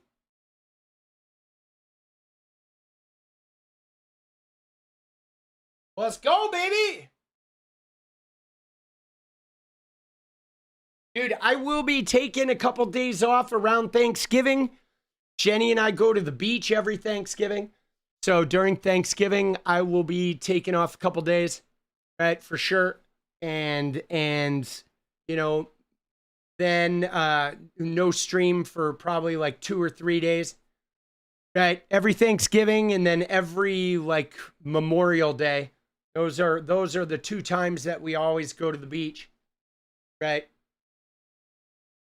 Shake the booty, dude. Booty shake is coming, baby. Dude, oh yeah. Oh. Dude.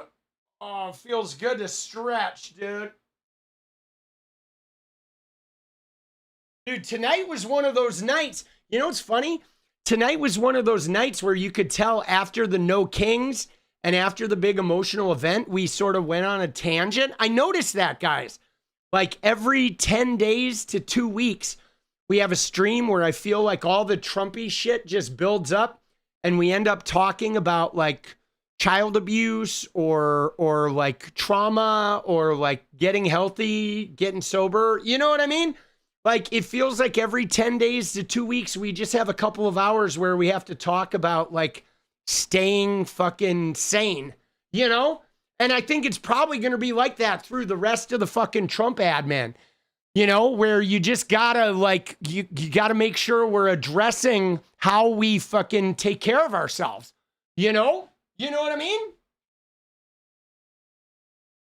All right, you ready?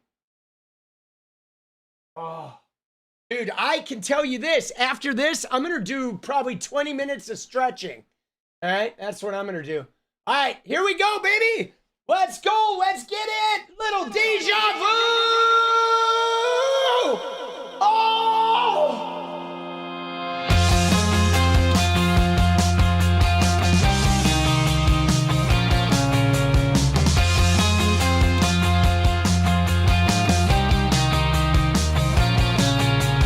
Got a lot of choices. I got a lot of ways that I can go.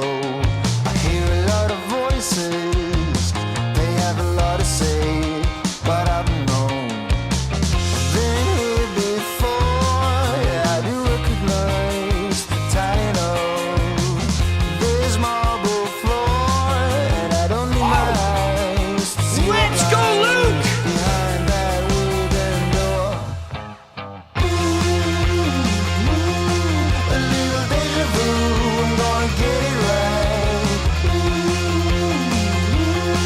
A little time with you, and I can see it light. Things will turn out okay. Everything lately, I'm feeling so familiar. Coming on greatly, it's feeling like a million. I've been here before, yeah, I do recognize the talent of this marble floor, and I don't need my eyes to see what lies behind that wooden door. A little deja vu, I'm gonna get it right. A little time with you, and I can see it light. A little deja vu, I'm gonna get it right. A little time with you, and I can see it light. Things will turn out okay. Let's go! Coming up Luke slowly. said, I appreciate everything you do. You're an inspiration. Thank you, Luke.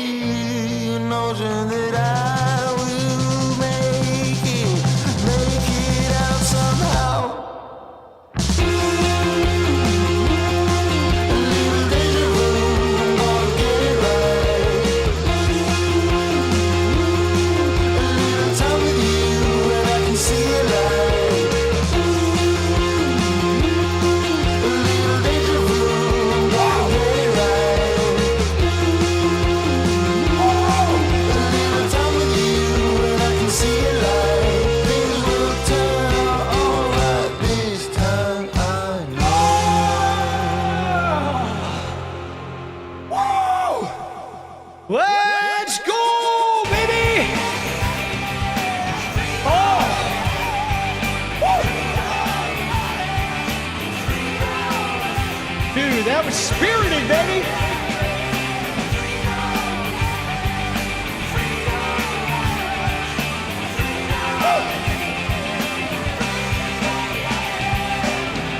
Oh, yeah. All right, guys. We're going to make some videos. We're going to go out with a little bit of rain in. See you guys tomorrow. Love you. Thank you.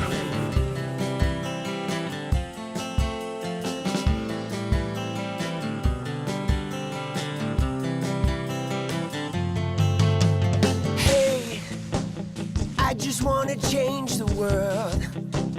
I just want the perfect girl. I don't want to hang around. I'd rather be found. It gets better.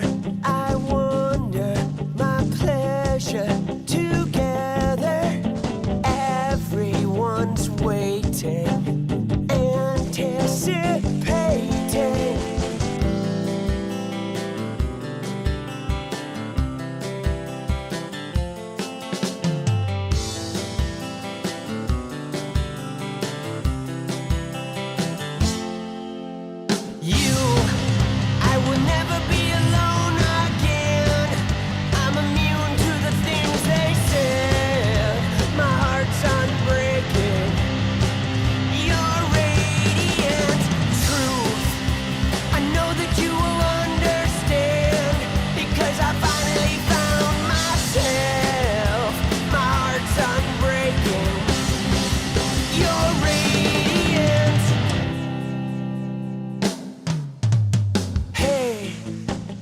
I just want to change the world, but I'm not gonna wait my turn.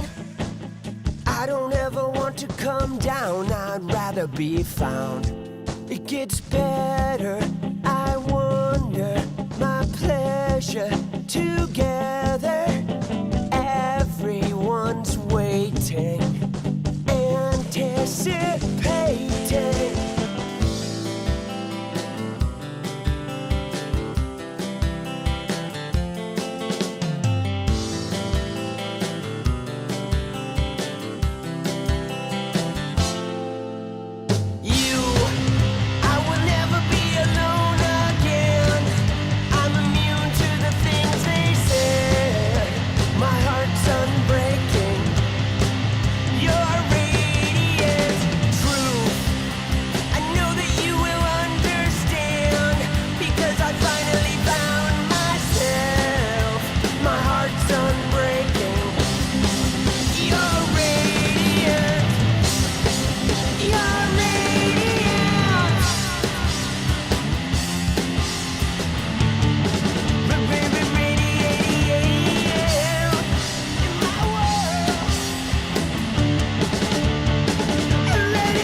It's about you. I would never be alone again. I'm immune to the things they said. My heart's unbreaking.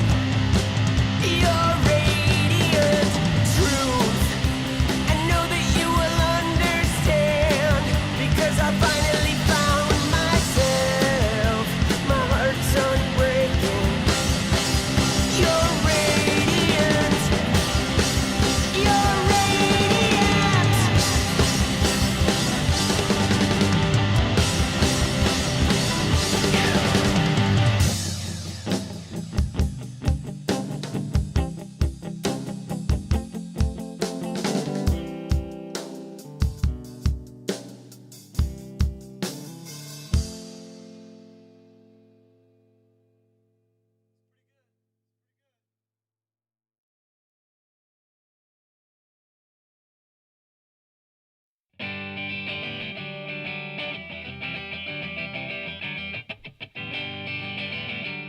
Freedom.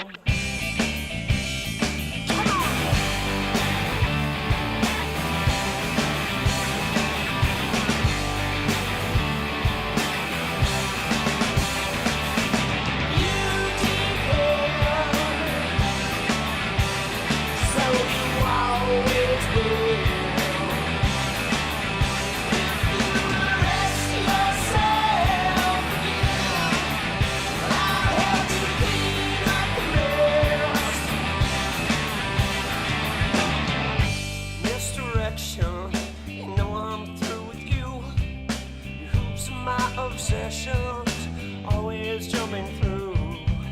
I'm so tangled, I'm so worthy, I'm just lost in my reflection. Pay attention.